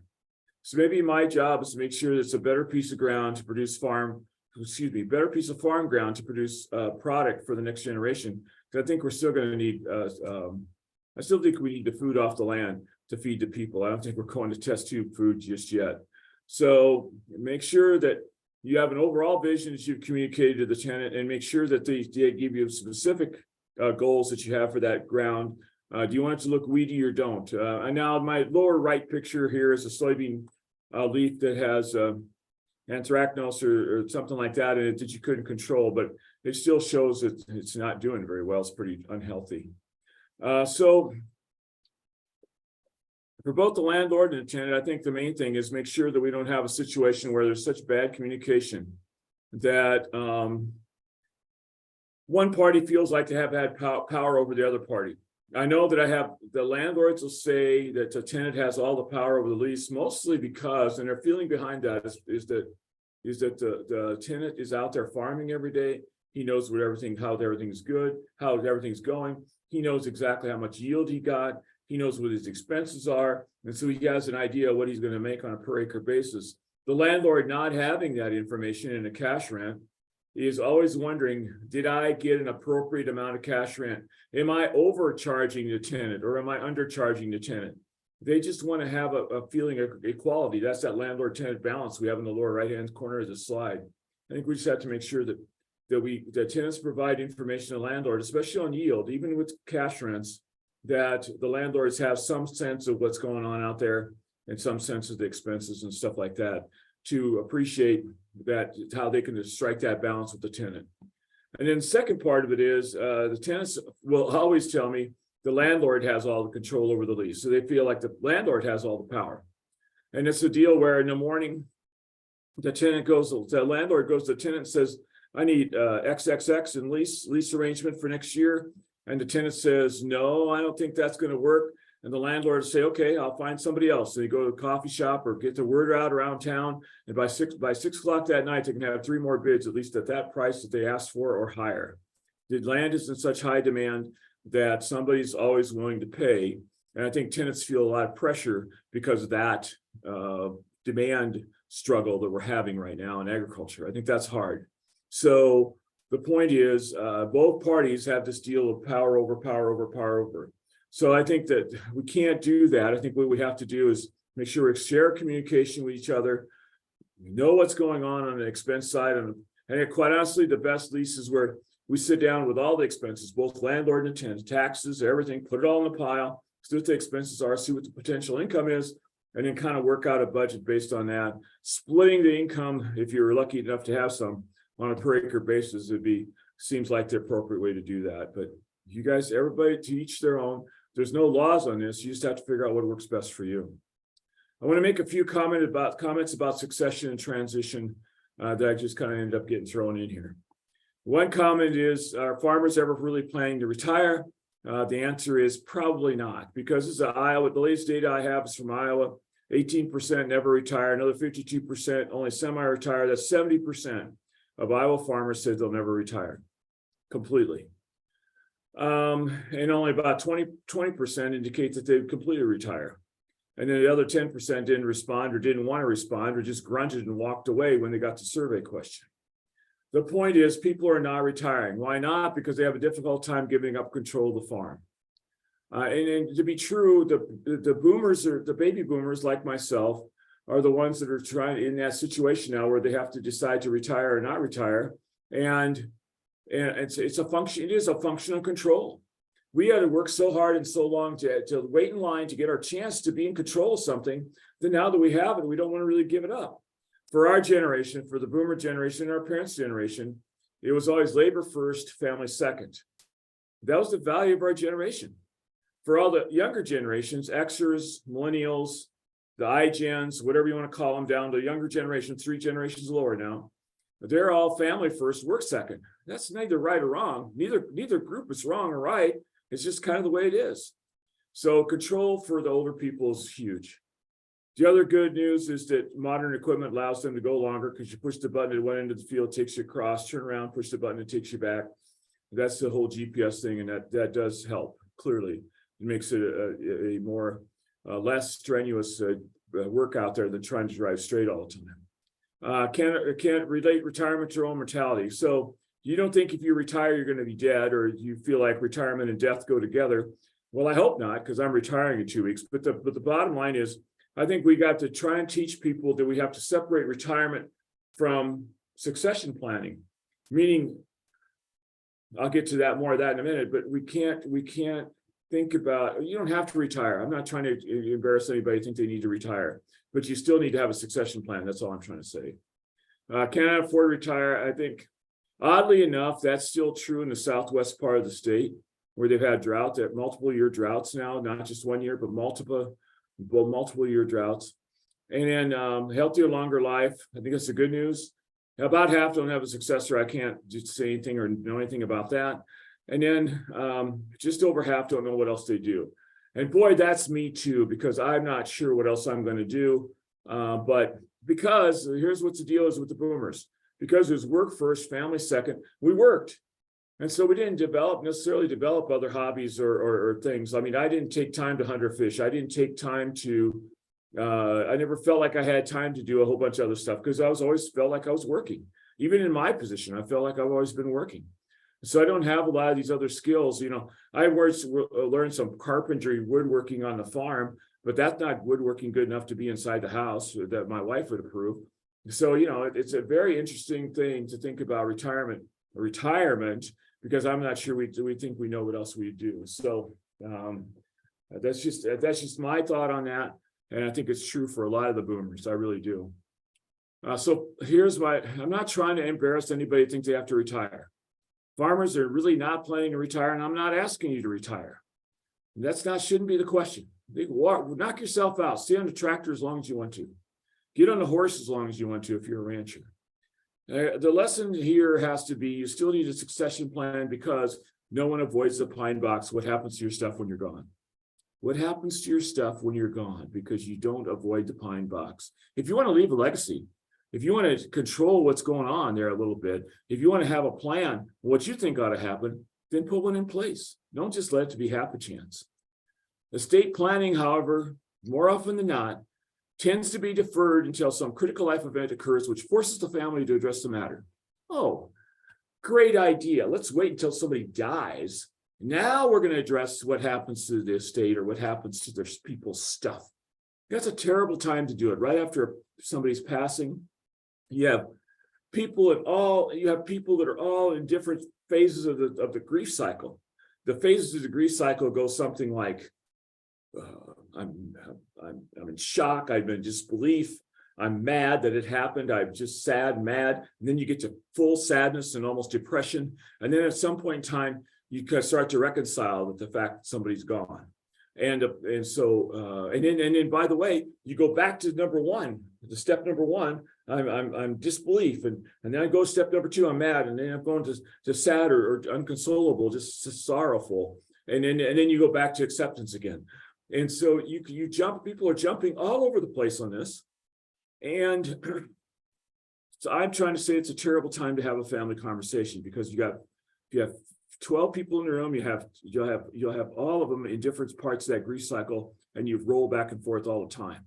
So make sure that you get your estate plan done while everything's still going good, before you have a stroke, or before you have a heart attack, or before you have a cancer, or before you have a car wreck. We never know what's going to happen the next day. So please have a plan in place, and do it while the family's healthy and in good spirits, and can have a good discussion about that. We don't, because it's mental work, we don't like to think about it. It's complicated. Just yesterday, I talked to a bunch of lawyers about this, and you know what? No one disagreed. But I challenged the lawyers here because I said, listen, our problem is we process things in our brain about so fast. And I remember talking with one lawyer, and he was giving me stuff this fast, like this. He was already on point number 3, and I had just figured out what point number 1 was, and I have no idea what he said point number 2 was at all. Right? It's because my brain could only process what he was saying with all these legalese and all the fancy words and terms about so fast. And once I figured it out, he left me in the dust. If your lawyer is doing that to you, stop them. Ask them to slow down. And if they don't slow down, go find a different lawyer. Just go do it. And you know what? I said that to a group of lawyers, about 20 lawyers in Grand Island yesterday, and no one took me on that issue. They said, okay, you have to understand that. I think the other thing on this slide that I want to mention is the last bullet. I think sometimes we put a plan in place. If I put a plan in place today, I don't know if I want to do that, because somebody might get married, or I might buy another piece of ground, or I might have another grandchild, and I want to gift something to her. I don't know. There could be something wrong with my plan in the future if I do it today. And so we don't do it. We keep putting it off because we're afraid something's going to change. And guess what? If you live 5 years or 10 years longer, something will change. Absolutely, something will change. So my suggestion is, let's put a plan in place. Let's have something on the books in case we have some catastrophic event occur. But then let's understand that changing a plan, I've checked with professionals on this, I'm right. Changing a plan is way cheaper than not having one at all, especially with today's machinery and land prices. Please have a plan. Changing it is cheaper than not having one at all. So please put a plan in place. And if you need to change it, you're not talking about a lot of money compared to what your estate's worth. The 3 types of planning have to go into any career. The top circle talks about end of life, things like the power of attorney for healthcare, the power of attorney for personal matters, or the durable, which is also called the durable power of attorney, and then the healthcare directive, which also could be called the living will. And so the things I would recommend is that anybody over 18 needs to have those. And the reason you have those documents in place is if you're in a hospital and you cannot no longer answer for yourself, and somebody else to answer for you, that's the person you're designating to do your healthcare power of attorney, or your durable power of attorney, which is your personal issues, pays your bills, makes sure your cattle are taken care of, whatever, on a farm, and then make sure the crops get harvested, whatever. And then the healthcare directive, do I want to be plugged into machines or I don't want to be plugged into machines? That's what you leave with your doctor in your hospital. So those things need to be in place, and they need to be in place for anybody over 18. Anybody 19 and older have to have those things because they're no longer kids, they're no longer youth, they're now adults. They need to have those things in place. And then estate plan, the lower left is the estate plan, will, trust, LLC, other structures that you could put in place to make sure your stuff transfers at death. Good, fine. The thing to know about that is a lawyer usually helps you draft those documents. And I'm not going to spend a lot of time on that because I want to talk about the third circle. And that's the business succession stuff. And what I mean by talking about that is if I'm lucky enough to have somebody come back to the operation with me, if I'm lucky enough to have somebody succeed my operation and take over the farm or the ranch, how am I going to make sure they can do that successfully? The business succession is the key part of this, because quite honestly, the way I analyze this, especially now that I'm almost to the end of my work time, official paid work time, let's put it that way, is listen, if I treat my children the same way that my parents treated me on this farm business, I'm not sure we keep very many people in business. Because how did my parents treat me? They weren't wrong. They made all the right decisions for the right reasons, at least in their brain. But here's what they did 40 years ago, 50 years ago. They said, if you're one of 4 kids, you come out here and work on a farm. We're glad to have you here. But then when they passed and you opened up the will, what did it say? Or opened up their plans? What did the plans say? Because there were 4 kids, they thought fair had to be equal. And so they said 25, 25, 25, and 25. If I do that to my kids right now, even though fair would still be equal, what have I just done to the on-farm kid? I probably put him out of business. Because if you expect them with today's prices of grain, with today's prices of land and today's prices of machinery, I don't think they can afford to buy the other kids out with just a 25% stake or 25% credit. The bottom line is, Dr. Farrell at Oklahoma State University did research on this. He did a Monte Carlo simulation. It's a great big economic model simulation. And if you have 3 or more kids and you give it equally, and you're going to terminate the farm, you're gone, and they read the will, and you have one kid on the farm. If you have 3 or more kids, they have a 1% chance of going on with that business if you give it all equally. All I'm trying to say is maybe the kids on the farm that stay on the farm should get credit for their sweat equity, and that they get a bigger piece, or they get the parts of the farm, or they get parts of the asset that make that farm business continue. And it could be the actual asset, or it could be first right of refusals of purchase, or it could be long-term leases, or it could be a long-term land contract. It could be some kind of a discounted lease or some kind of discounted land contract. We could put things in place to make sure the business succeeds. I think that's the thing that has to be thought of, because fair is not always equal, and equal won't always be fair. So give that some careful thought. What I suggest to the older generation is to think about your goals there very carefully. Is our goal to be equal to every child, or is our goal to be equitable so that our business can succeed? Just think about that. Too often what happens is that not being given a lot of thought. And so people think I should have a plan. Good. They go to a meeting or go see their lawyer. That's good. Number 2. Number 3, typically they'll say, this is complicated, hard, it's giving me a headache. And so go jump right to step number 4 and take no action. Just stop right there. Red, stop right there. And they don't do anything for 3 months to 3 years or longer. And then they go back to step number 1 and start the circle over again. They will. Absolutely. So how do I know about this? I had happened to me too, right? And I've seen it happen with lots of couples that have come to my workshops over the years that keep coming back Why did you keep coming back? I asked them. I don't have a lot of new stuff to say. And they go, well, because we can't think, we just didn't come up with a plan. And so it's for them, it's complicated. It gets complicated in their head. It gives them a headache. All farmers want to do, all ranchers want to do is work on what happens next with their operation. You know, what right now, what cow's going to calve next? I got to go check cows. Where am I going to go plant my corn? Where am I going to plant my beans? What seed do I use? What fertilizer do I use? What kind of a chemical control am I going to have? All those kind of things like that. That's what's happening right now. And people don't stop to think about what happens to my assets when I'm gone, or what can I do to make sure this business succeeds to the next generation. Those are bigger picture issues that have to be dealt with, but we don't tend to do that. We just don't. Get out of the circle of inaction. You have to be more sequential. So please have a plan. Hopefully there hasn't been a catastrophic event. I should go to meeting or meet with a lawyer. Family meets to explore option. Okay, all right. Now, I want to change number of the top bullet up here. I think I tried to change this and it never gets changed. The top bullet should be not, let's see, where should I start with this? Let's go with the second line here. Let's get rid of that second line right here. Let's get rid of that one. And what I want you to do is I want you to replace that with what do I have? What do I own? What are my assets? I think that's what we have to have there in that second bullet. Number one, I should have a plan. Good. Number two, what are my assets? What do I own? Don't meet with the lawyer. Number three, what does the family think I should do? We don't have families decision making. We have families decide what to do. And then we go to a lawyer and pick some options, get a plan put together, develop, sign, congratulations. How long will that take? Probably 3 to 6 months. Okay. So I challenge you all to if you don't have a plan, put it together by Labor Day. Have a party at Labor Day at your house. March plus 3 months, 6 months is Labor Day to September.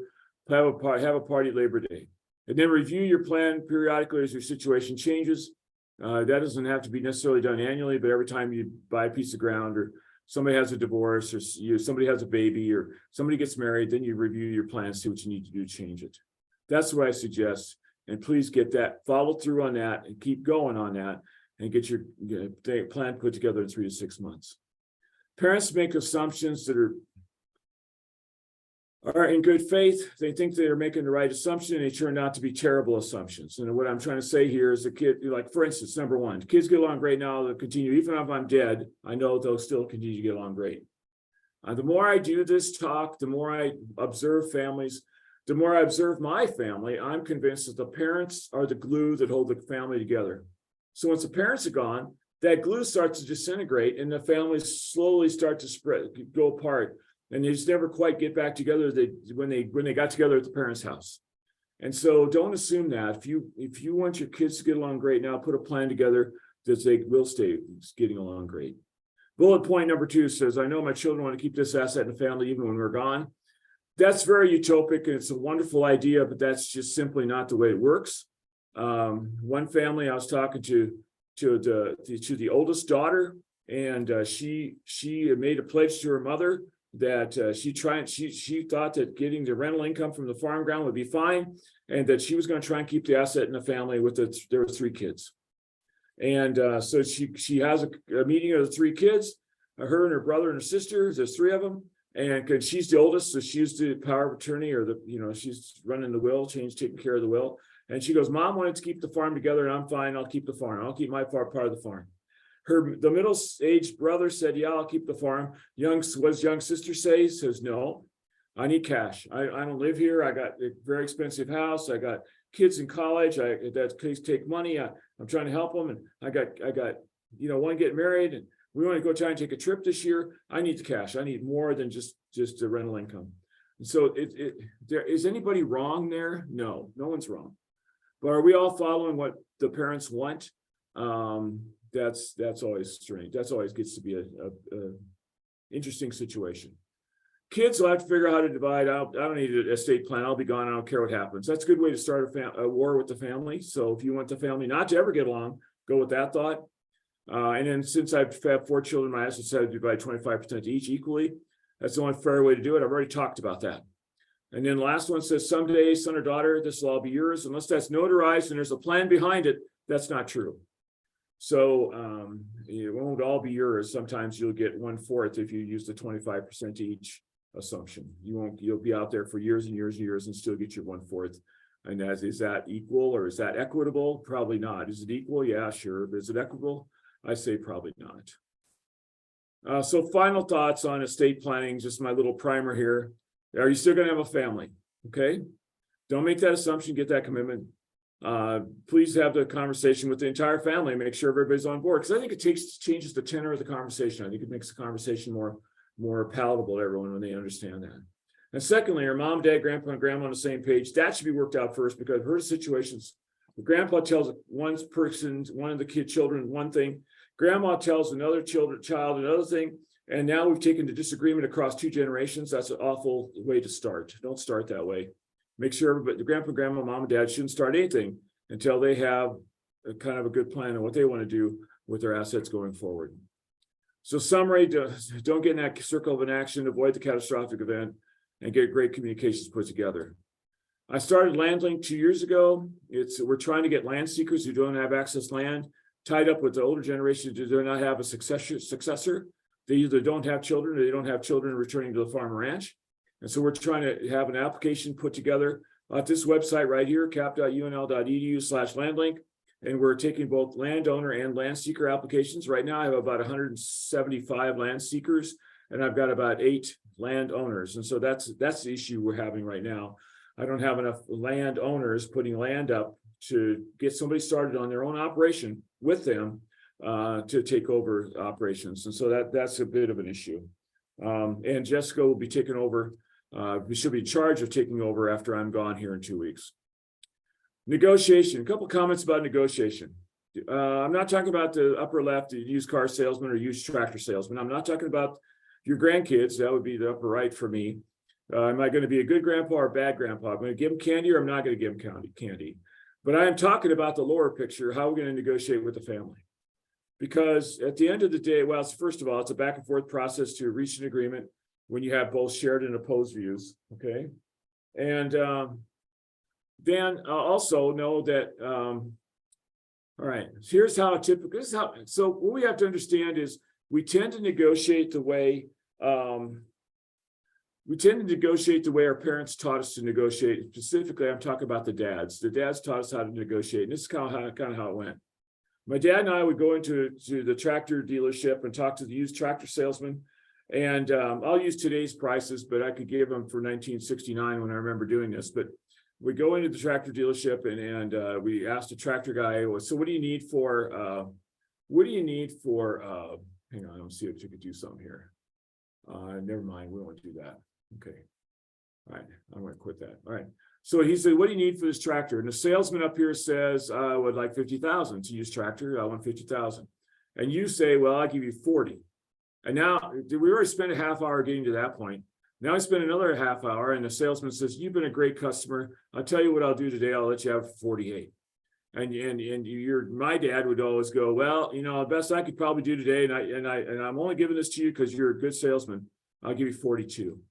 And then for another half hour to 45 minutes goes on, as we're an hour and a half into this, then the salesman says, I got to get going. I got to let people see. I got people out on the lot I got to talk to. I got phone calls to return.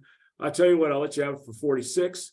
And you go, well, hey, or the other guy goes, I got to get going. I got to go do chores. I got to bait cattle. I got to feed out. I got to get some hay in. I got to check cows for their calving. I got one that's pretty close. I got to get her in before it gets dark. And so you go, I do 44. And you spend another half hour and you split the difference and compromise, 45. Sold the tractor for 45,000. That's the way we were taught to negotiate, because my dad thought you had to win. You had to win because you had to, shoot something lower and come up with a number in the middle, the best you could do. I get that. That's how we were taught. But how will that work with family members if we're talking about how to do an estate plan or how to set up a farm lease? It's not going to feel like very good, is it? Because if family feels like they lost, and some family feels like they won because they negotiated tougher, I think that's a terrible way to set this up. So what I'm trying to talk to you about is, how do we think about not winning, especially with families? How do we set up the win-win? How do we create value for both parties? How do we get out of the box, be creative about that? And so I'm going to give you a quick example. I'm talking to a young couple, and they're trying to figure out how they could keep their farm together because it's a small farm. And their dad had ownership of the farm, but he wasn't on the farm. He was in town, and they had to negotiate with another brother. And so there's two boys and the dad. The dad had enough assets in town, the value of his house, the value of his cars, the value of the house contents, and all that sort of thing. Guess what? It was about the same as the value of the farm. It's a small farm. So the people on the farm went to the brother and said, how about you guys we'll set up the estate with dad. Dad's asking for input. We'll set up the estate with dad that he gets this assets. You get the assets in town. We'll just keep the farm. Because if we have to pay you half the rent for half the farm, I don't think we can make it. Economically, that's tough. We need all the acres to make this work for us, just to cash flow us. And the brother didn't want to do that. I said, why not? And he said, well, yeah, we asked him. And he said, the problem is, I want to be able to go hunt. I think that I know that place. I want to hunt that place. I want half the ground so I can continue to hunt. It's just an important thing for me.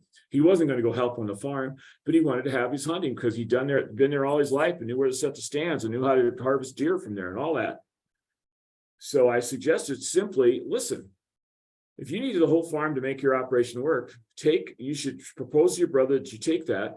And then the people in town, your brother, for instance, you give him a hunting easement and let him come out and hunt anytime he wants.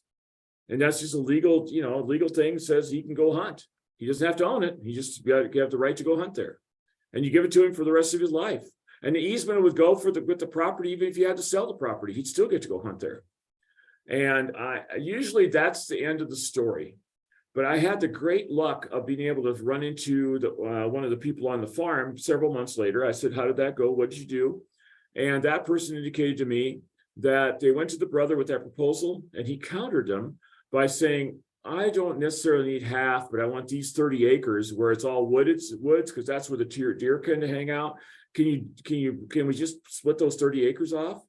And they go, well, geez. And they're thinking to themselves, well, geez, those 30 acres aren't going to bust a farm because they're unproductive anyway with woods and stuff on them. And they created a deal that way. They didn't have to give him half. They gave him what he needed. And so there's ways of coming up with the win-win. We have to think about how we create value for all the parties. We have to think of get out of the box and get creative. And with the younger people coming back to the operation, we have to come up with ways to give them advantages in terms of them providing labor to cover something that, let's say, a landowner had to cover. So let your tenant provide things that you would normally have to cover in terms of labor, and give them a discounted rent to compensate them for that, which would normally be a landowner expense. Anyway, the negotiation it should not be about winning, especially with your family.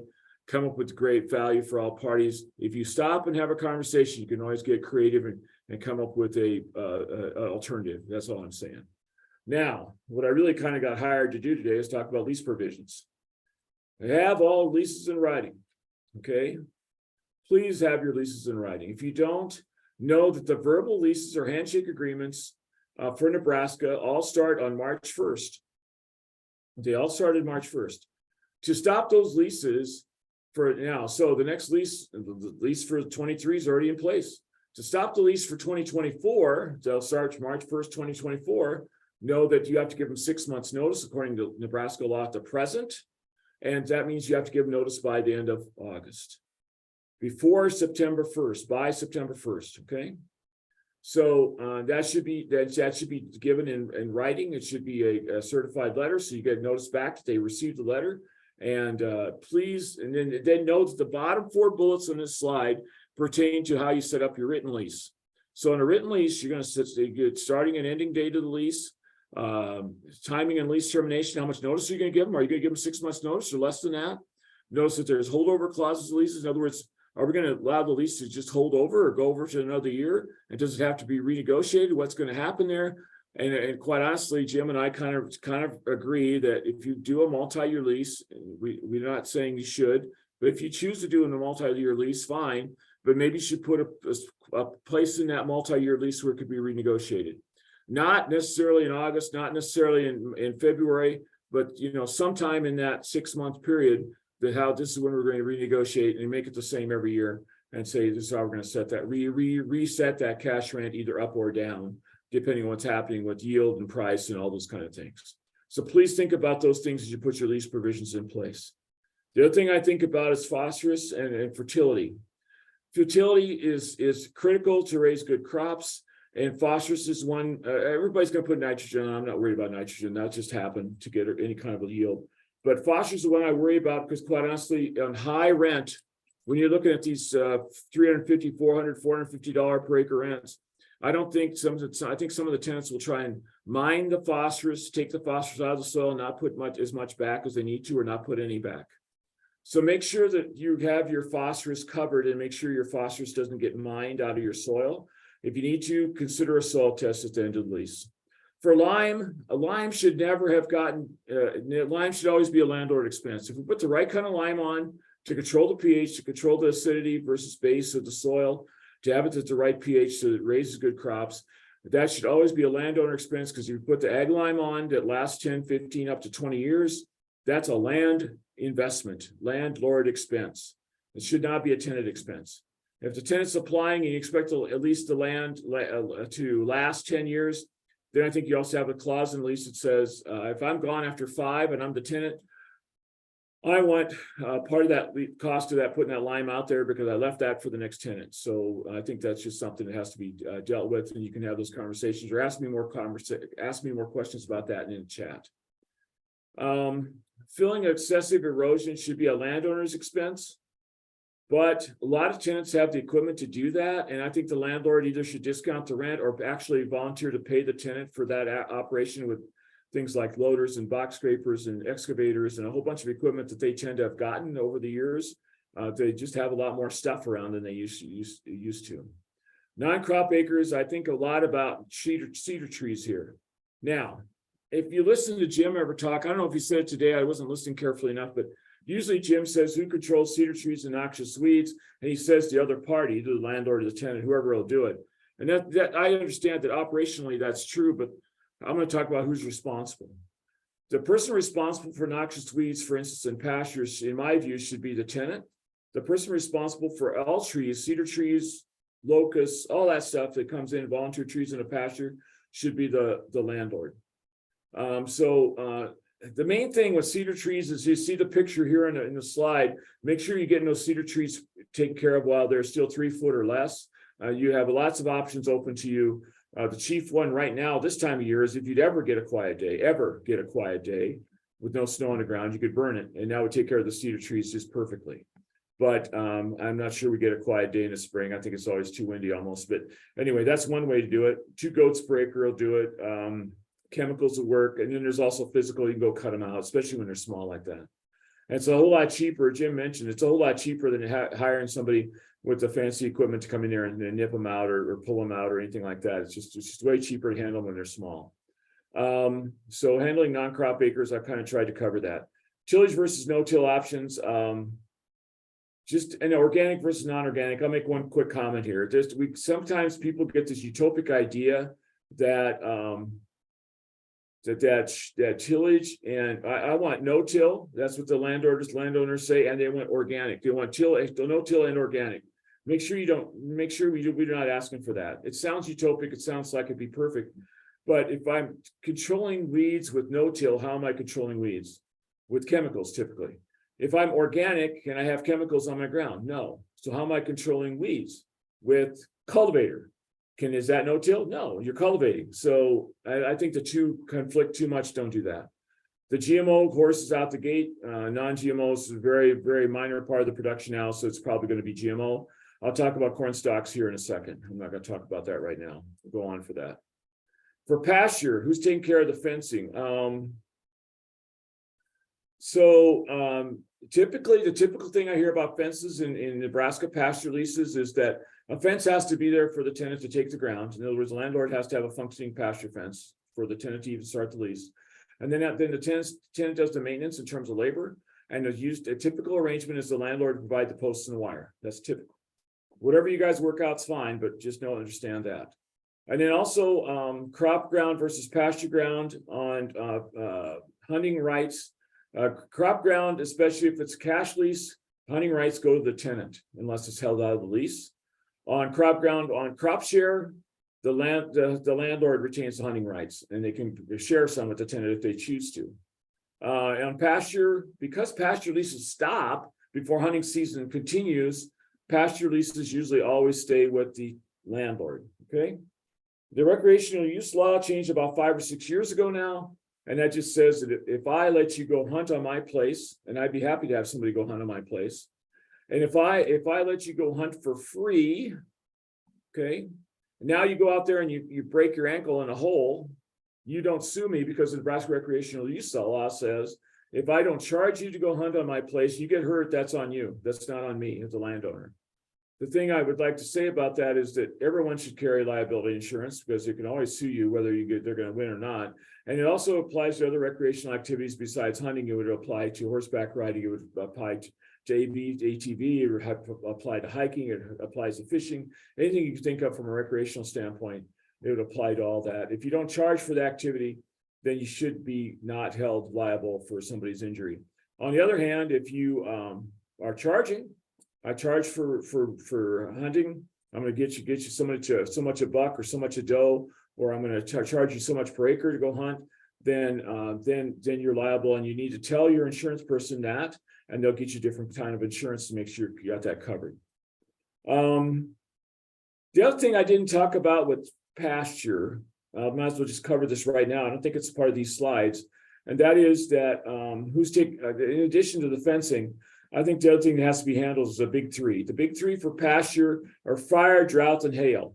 And if you can see the Q&A, the chat, if you can see the chat, somebody wrote about that. I mean, they're right. It's a fire, drought, and hail's got something that should be discussed.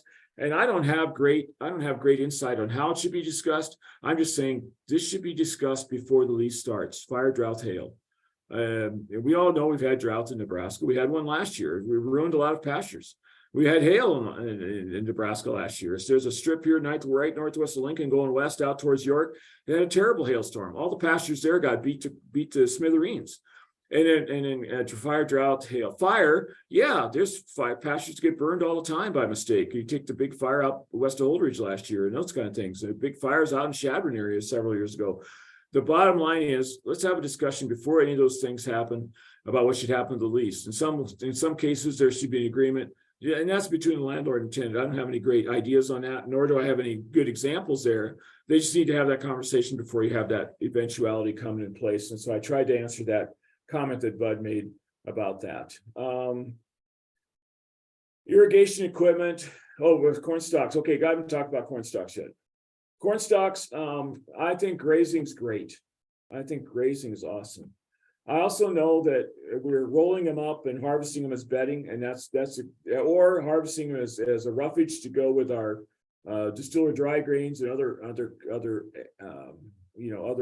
feeds that we're feeding cattle, and that's fine. But just make sure we don't remove all the material. It's too hard on the phosphorus and too hard on organic matter. The other thing I think we should do is we should only take corn stalks off a particular field once every 4 or 6 years. Don't do it every time there's corn there, because it's, again, too hard on organic matter and too hard on the phosphorus. And then the manure, yes. How often becomes the question. I need to apply manure based on phosphorus application. Don't let your phosphorus go too high, but put the amount of manure on that you need for phosphorus, and it's a good resource. And don't be afraid to pay for it if the price is right. If it's not too expensive, you just have to push a pencil on that. I don't have any great recommendations, but just push the pencil and know what you're doing. Irrigation equipment, Jim talked about already. The irrigation system costs. In his land survey says that his cash rent's based on the landlord owning all the equipment, and he already talked about that.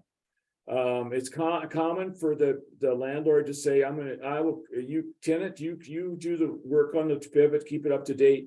I'll give you the first $500, $750, $1,000. You're responsible. That's your deductible on labor, or excuse me, on the parts. Anything over that, I'll help you with. The main thing on this is communication, because you start replacing gearboxes, and it's expensive in a hurry. Then make sure the landlord knows that expense is coming. Or if you want to replace sprinkler packages, the actual nozzle, then you have to make sure the landlord know that expense is coming.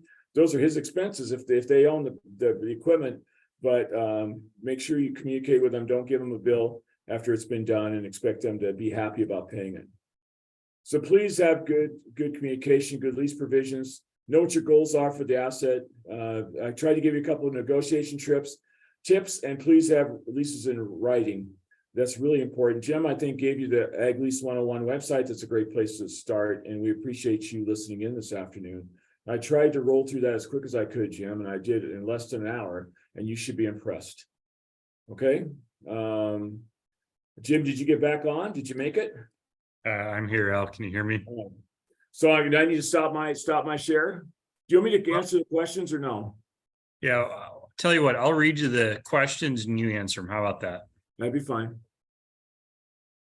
So if you have a dryland farm is rented with a flex lease, how are the I'm assuming the corn stock payments split if an outside party has rents the stocks? And for everyone that's still on, we will get started with the final portion of our presentation just after these questions are done. So you have a dryland farm that's being rented with a flex lease. How do you handle the corn stock rent payments if someone outside of the lease, someone that's not the landlord or the tenant, rents the corn stalks? First, I would have that conversation before you even start leasing the ground. Are we going to sublease the corn stalks or not? And secondly, I'd probably divide that payment based on how the flex is set up. In other words, if we're set on about a 50-50 flex, just like we were set on a 50-50 cash lease payment, then if you 50-50 crop share, then that's how I would split it. If you're doing 40-60, then that's how I would split it. I think that it's appropriate to give the landlord some of that.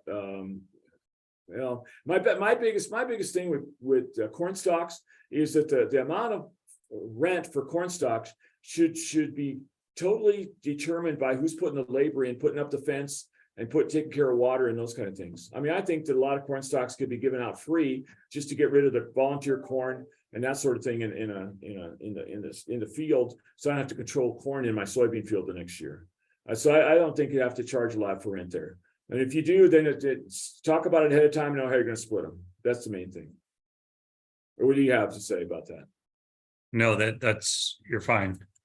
Next question we have are cash rents. Are you renting a property based on the number of tillable acres? Do you rent based on the total number of acres if you include road ditches, roads, ditches, grass strips in the field? How do you rent your ground? Do you charge that for cropland? And say, for example, if you have a big pond or a river running through a pasture, do you charge for the total number of acres, the total number of acres you can actually graze the cattle on? How do you handle that, Al? It's a question for the ages, and whatever the tenant and landlord agree to is way more important than anything I've got to say about it. But I mean, to the landlords, I'm saying you don't have to. Don't act like a jerk. So, what I'm trying to say there is, let's say that you have 160, and you know that there's 10 acres of just wasteland or roads or whatever, that sort of thing, right? And so you have 150 tillable acres, but you know what expenses you have to cover. You have to cover expenses for the 160. So you just take your expenses plus whatever you'd like to have, and don't divide by 160, come up with the cash rent. Divide by 150 and come up with the cash rent. It's not that hard. You don't have to. You could charge them for the acres they've got, but you build a little extra into that charge to make sure you're covering the whole thing. I mean, you can make it look good and still get your expenses covered. But I think you charge them for the tillable acres, and unless you're asking them to manage those other acres, then I think you charge for the tillable acres and you charge for the non-tillable acres in terms of management, and you got to let them have them for free or whatever. You can come up with other ideas. So whatever you agree to is more important than anything I got to say about it. I would agree. I would say on cropland based on tillable acres is probably the most common. And if you have a road ditch that the tenant, unless they just mow it or something, there's really no benefit other than being able to access the property via a public roadway. If you're demanding top dollar cash rent, I would say you're probably charging based upon what the actual tillable acres are. What are you actually?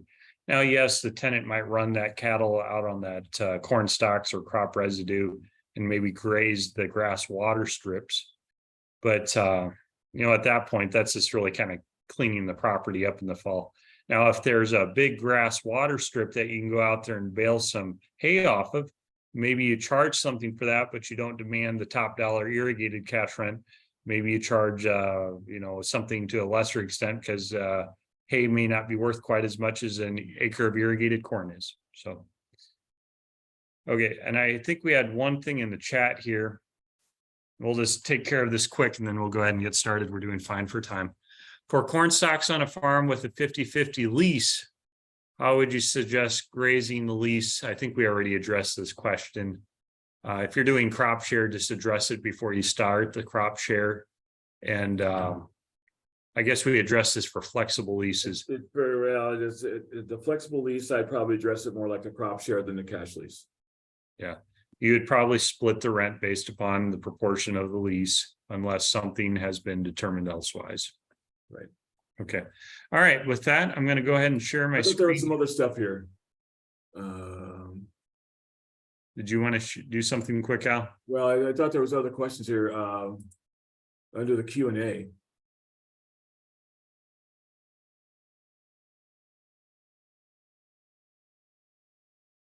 With CAD, what did you adjust the cash rent when the tenant owns the pivot? How much do you adjust for cash rent when it covers additional costs? Assume the owner has the well expense. Well, so for me, I don't think we talked about that one yet. And it does. So all I'd say to there is, what does the landlord have? If the landlord has the well, but the tenant owns the pivot, oh, you talked about that. We covered that. Never mind. There are slides in the first third of today's presentation towards the end. I forget. But to this question about, I wanted to make a comment about this. So the question about the landlord wants to use Nebraska, your lease survey, and the tenant wants to use the NAS survey. You also understand there's one other little factor that goes into that Jim didn't talk about because he's trying to be politically correct. I won't be as politically correct. Understand the NAS survey is a survey filled out by farmers, and that the Nebraska, the Jim survey, the one done for University of Nebraska, is filled out by ag professionals. And so there's always a little bit of bias involved there. And so I think that maybe the most equitable way is to use some kind of a blend, but I'm not going to suggest what that looks like. But again, whatever the landlord tenant agrees to is fine with me. All right. I think we addressed all those questions. And as we said before, they're both estimates, and without estimates, we don't have much of anything to be working with. All right. So for the third part today, we're going to go ahead and get started here on the topic of carbon credits. For the purposes of this talk, I'm going to approach carbon credits as more of an introduction to the topic. I've found a lot of people have heard of carbon credits before, but they're not exactly sure what they are. And you'll see in here, Aaron Nygren and Brad Schick put together these slides, a portion of them, and there's some pretty good information in there talking about cover crops, crop yields associated with cover crops, forage quality, and some of that. I think for the audience that we have on here, more of a broad overview on what carbon credits are, what do they mean for lease ground, and how do we account for them in the lease are the three main questions we intend to cover today. So to begin with, first thing, what is a carbon credit? Carbon credits are the basic idea behind what they are is we're trying to do something new on an operation. We're trying to do something new that will reduce what people have referred to as greenhouse gas emissions, GHGs. And we're trying to capture more carbon beneath the soil of the ground, on the ground. And regardless of your view on this topic, if your soil has more carbon in it, it tends to be a richer soil and has better organic matter. It can hold water better, maybe a little bit better fertility. So regardless of what you think about climate change and some of those topics, just know carbon credits, storing a carbon in the ground is beneficial from the operation because you're trying to improve the soil, its fertility, and the things Allan mentioned. What agricultural carbon credits are is when it comes to either farmers, ranchers, people that work the land, we are doing a new practice on the land, trying to store additional carbon. And when we say store the carbon, we're trying to reduce the use of fossil fuels when we plant. So maybe we go from tillage to no-till, for example. And with that being said, we get a credit, and we have a credit that we can sell to someone else. And then that credit's a nominal amount of money per acre. And with that credit, we are trying to improve the ground and that. And we're also trying to get the beneficial effects of reducing less carbon into the atmosphere. When it comes to ag carbon credits, and we're on slide 100 if you're following along, there are different things we can do. I would say probably some of the more common examples that we see is if you have an operation that you are not planting, cover crops on, and you start planting cover crops, you're sequestering more carbon, you're increasing the duration, the period of time in which you're having a growing season on an asset. And with that increase in the growing season, you're having more carbon. The roots are putting more carbon below the ground outside of the traditional growing season for corn, soybeans, whatever you usually plant. In trade for planting that cover crop, you can get a carbon credit and sell that to someone else. And I give some common examples of reduced tillage. So on the far right-hand side, we have an example of no-till.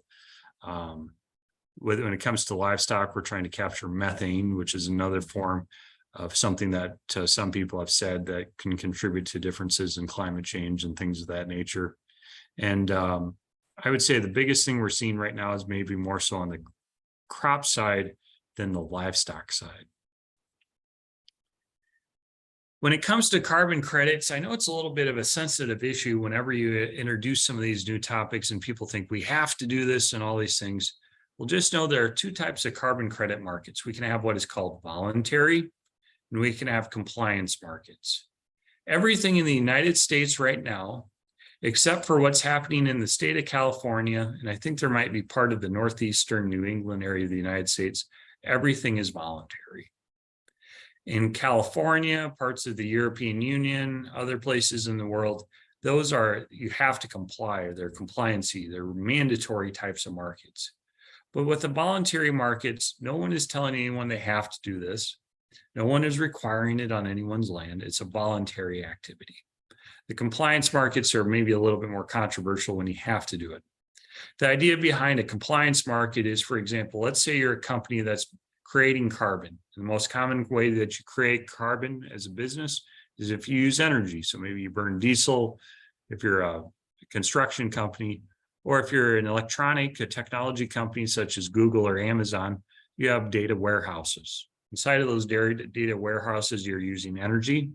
And if you're using electricity, there's probably some coal or natural gas that was burned at some point that creates carbon into the atmosphere. And you buy a carbon credit from someone, maybe someone in a voluntary market. You buy that carbon credit from that Nebraska crop farmer that went to no-till on that individual's ground. And in trade for that, you're offsetting your emissions because there was some other activity that captured some carbon. This activity that's producing it, you're offsetting it. And I know it's a little confusing to think about, but the idea being is you're reducing the amount of carbon that's getting into the atmosphere. If you're interested in carbon credits, I guess we're getting towards the tail end of machinery or farm shows. I would challenge everyone that's still on the call today, think about some of the different farm shows you go to. Think about some of these different companies that sell carbon credits. Every farm show I've gone to this winter, at least one business was there pitching the idea of carbon credits and seeking people to participate with them. On agweb.com, there's a search you can do for carbon credit markets.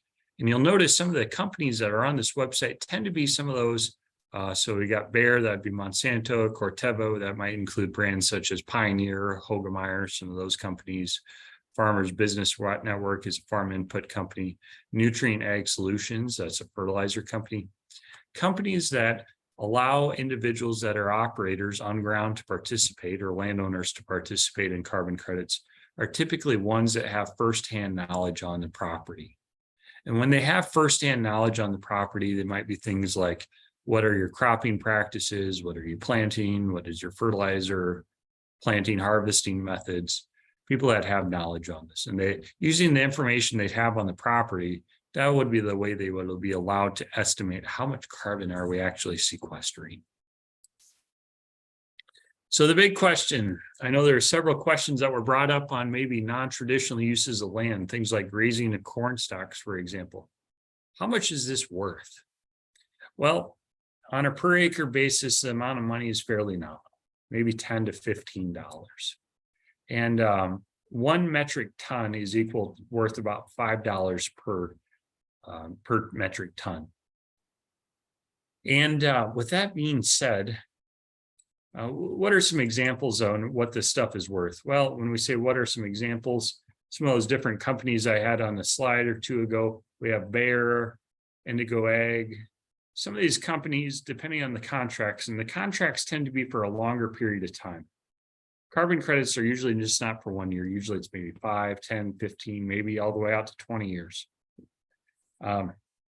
Some companies pay a little bit more upfront on the first few years of the carbon credit. Some companies pay a little bit standard rate, a little bit less, and then they pay more later on. Some are just more of a steady rate. Depends who you're participating with. Now, if you're sitting there thinking about carbon credits and you say to yourself, well, if I'm going to plant a cover crop, it's going to cost me $30 an acre, and my carbon credit's only worth $10 or $15 or even $20 at tops. Why would I do it? Well, if you're in an area of Nebraska where you're entertaining using cover crops because you're in a nutrient management area where you have to plant them, or you're participating in another USDA program that does cost share on it, in my opinion, right now, the strongest suit of carbon credits, the strongest reason to use carbon credits is if you can pair it with something else. If you're either being required to plant cover crops because there's nitrates in the water and we got to use these, this is one way to offset a portion of that cost. Or if you're participating in EQIP or some of these different USDA, FSA, or NRCS programs, these programs already are having a cost share. There's nothing to say you can't also offset, gain some additional benefits by doing some of these carbon credits. Now, the issues when it comes to carbon credits, and I know I just skipped a bunch of slides here in the last few, I want to highlight the big things when it comes to lease arrangements. What are the things we need to be thinking about related to lease arrangements?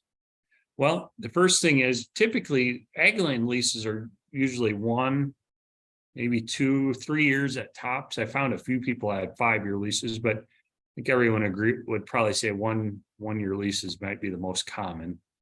And with these 1-year leases, carbon credits, they might actually be a lease for 10 to 20 years. And who gets the money from it?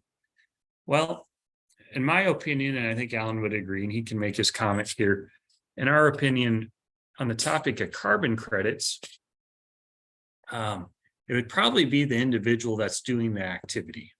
If the tenant's the one that's bearing the expenses of establishing a carbon credit, might be the one that would be involved with buying the cover crops, unless you're doing a crop share. And in a crop share, you might split the carbon credit payment in proportion to the crop share.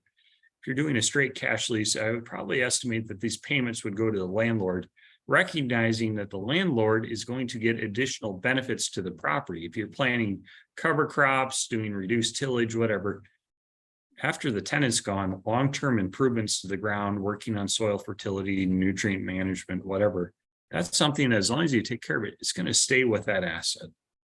So there's a disconnect between the length of a typical farm real estate lease on grazing land, cropland, whatever, versus the term of the lease when it comes to a carbon credit. So this is what I just hinted at. If you intend to get into a carbon credit, you're probably going to have to be working with someone, an operator, that even if you're doing a year-to-year lease, you have kind of that perception or understanding this individual is probably going to be out on the ground for a fair number of years to come. And once again, who gets the income? I guess I got ahead of myself on this, but who gets the income from doing that carbon credit? Well, the individual that's probably generating the income. And when I say that, the individual, the person planting and harvesting the crop, remember the payment is probably less than what it costs to do whatever activity you did. If you planted a cover crop, if the tenant's only getting $10, but it costs them $30 to plant the cover crop, it's one way to incentivize individuals to do some of these things. And once again, if you're a landowner and you really want to do some of these things, just be aware you're going to have to find a tenant that's going to just not adhere, but also comply with the lease. So that's really, if I'd be in the boat of looking at these things, you really got to find two motivated people, just not the landlord, but the tenant as well. And if this topic of carbon credit seems a little difficult to understand, let's look at this bottom image right here. So you can do different things to generate carbon credits. You can have wind energy, solar, the ag sector we're talking about, securing, putting carbon underneath the ground through using plants as a primary way, maybe different types of controlling livestock waste as well, would it get you approved for a carbon credit. We generate some activity that generates a carbon credit. We turn around and we sell that credit to a business.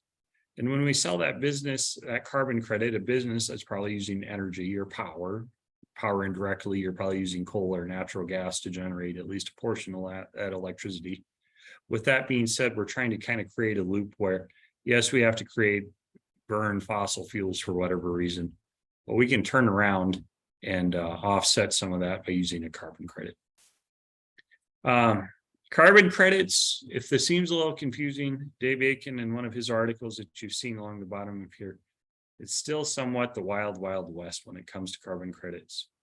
And I skipped the slide, but there's a slide towards the end of your handouts where Dave Aiken, during I think it was 2021 and maybe 2022 to a lesser extent, there were several articles that Dave Aiken, our attorney on campus, he does a very nice job writing on this topic.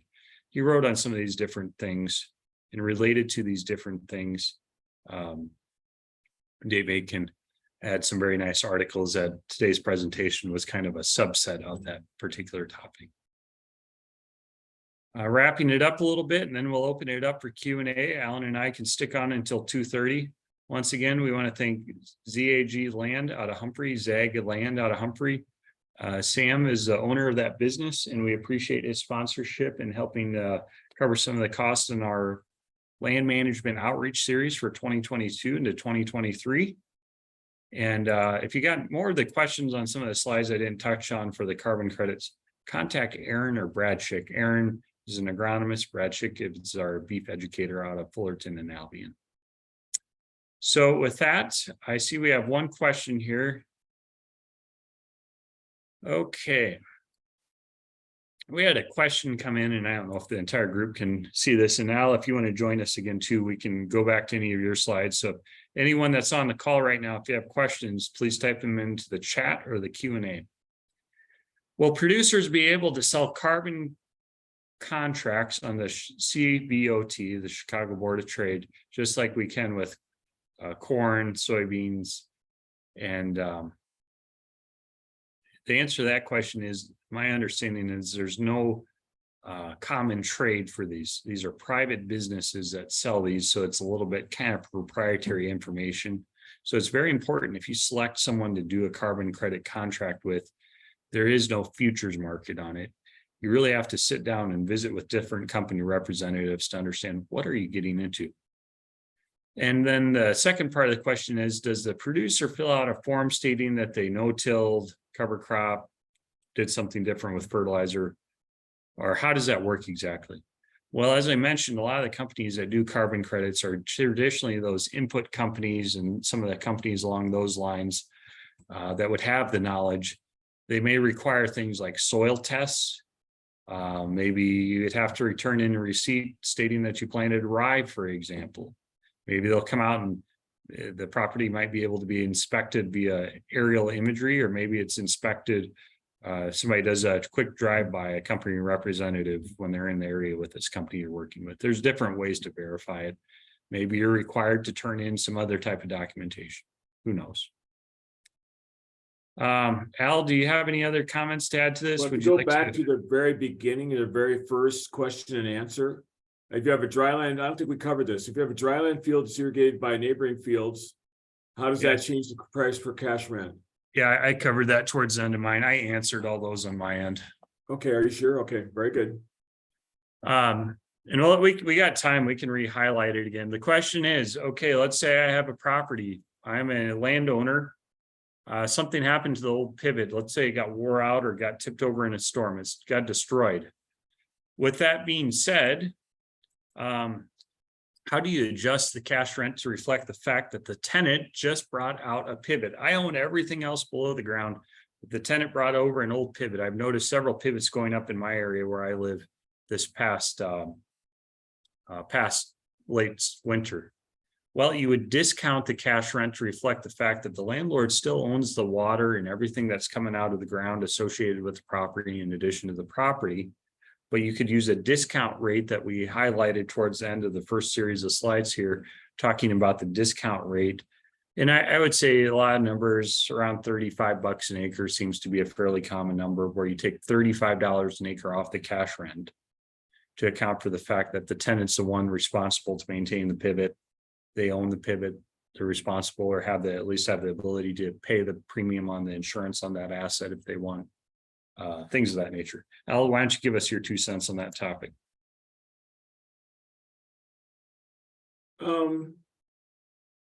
Yeah, wait, tell me the topic again, because I was replying to a chat. Adjusting irrigated cash rents when the tenant owns a pivot. Well, my thought is, if you have no investment in this thing, nothing, and all you have is a piece of dryland ground that happens to get irrigated, you should get a good, not a minimum, but a good dryland rent plus whatever your taxes go up, because your taxes will go up.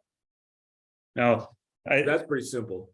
I think the case Alan just described to us, that's a case where you have 2 80-acre parcels. Neighbor over here owns all the irrigation stuff. Neighbor over here just has dryland 80. The tenant swings that pivot over onto the rented land. Under that case, the landlord's not providing anything. They just provide the land. And I think that way Al described to you might be one way to adjust that cash rent. If you have another case where truly you have the landlord has all the irrigation equipment except the pivot, that would be a case where you would discount it as I described earlier on. One other thing to mention, please return your survey. Any input you can provide to us would be very valuable. There's a question here that I don't think we've dealt with. It said, looking to enter into multi-year leases with new tenants, what soil condition parameters should be used to ensure land conditions are at the bare minimum maintained at the end of the lease? Check with the local agronomist on that, the local extension office that has an agronomy person working with them. But my comment is mostly for phosphorus, and I think the minimum amount of phosphorus should be around 20 to 25 parts per million. That would mostly be for eastern Nebraska. But again, check with your local agronomist for that number. All right, well, going once, if there's any questions, I didn't think we were going to get done quite as fast. I guess we will be doing this presentation tomorrow with a little bit more of a Western Nebraska focus, but you're welcome to join again tomorrow if you'd like. Ryan Evans will be recording this session today, and it will be provided to all attendees at no cost. It will be sent out. I would assume Ryan will probably get this together at some point, maybe in the next week or two. So keep an eye out on your email. You'll get a recording to say, hey, if you want to take a look at this, go to this website and you can watch it there, or if it's on YouTube, wherever it ends up getting put. Anything else, Al? I don't. Here's one hand up. Can we turn the mic on if we want to? Should I do that? Yeah. There's one guy had his hand up. Allowed to talk. Go ahead. Go ahead, talk if you'd like. You have to unmute yourself. Maybe you did that by accident. Well, I don't think I've got anything else. If somebody's got a question, they should, for us, they should just email us. So the questions are on the slides. Okay. All right. You're welcome, Mark. Glad to have you on. Glad you listened in. oh, we get another Q&A here. Maybe we got one. Oh, Somebody thanks. Yep. All right. Okay. Well, with that, in good shape. Reach out if you got questions in the next week or week and a half or whatever we got left. I've been living out of a suitcase this week doing different things, so I am getting back to people, but my email's far behind where it typically is, and Al's very busy with other things as well. So if you need something, reach out. Don't forget, Jessica Grosskopf is in the Panhandle as a economist out there, and then we got Sharon Sand. Is it Sand or Sand? Sharon Sand out of North Platte is our next ag economist that just started here, I believe, on March 1, if I'm not mistaken. So they're more than able to answer questions on these topics as well. Very good. All right, take care, everybody. All right, take care. Thank you.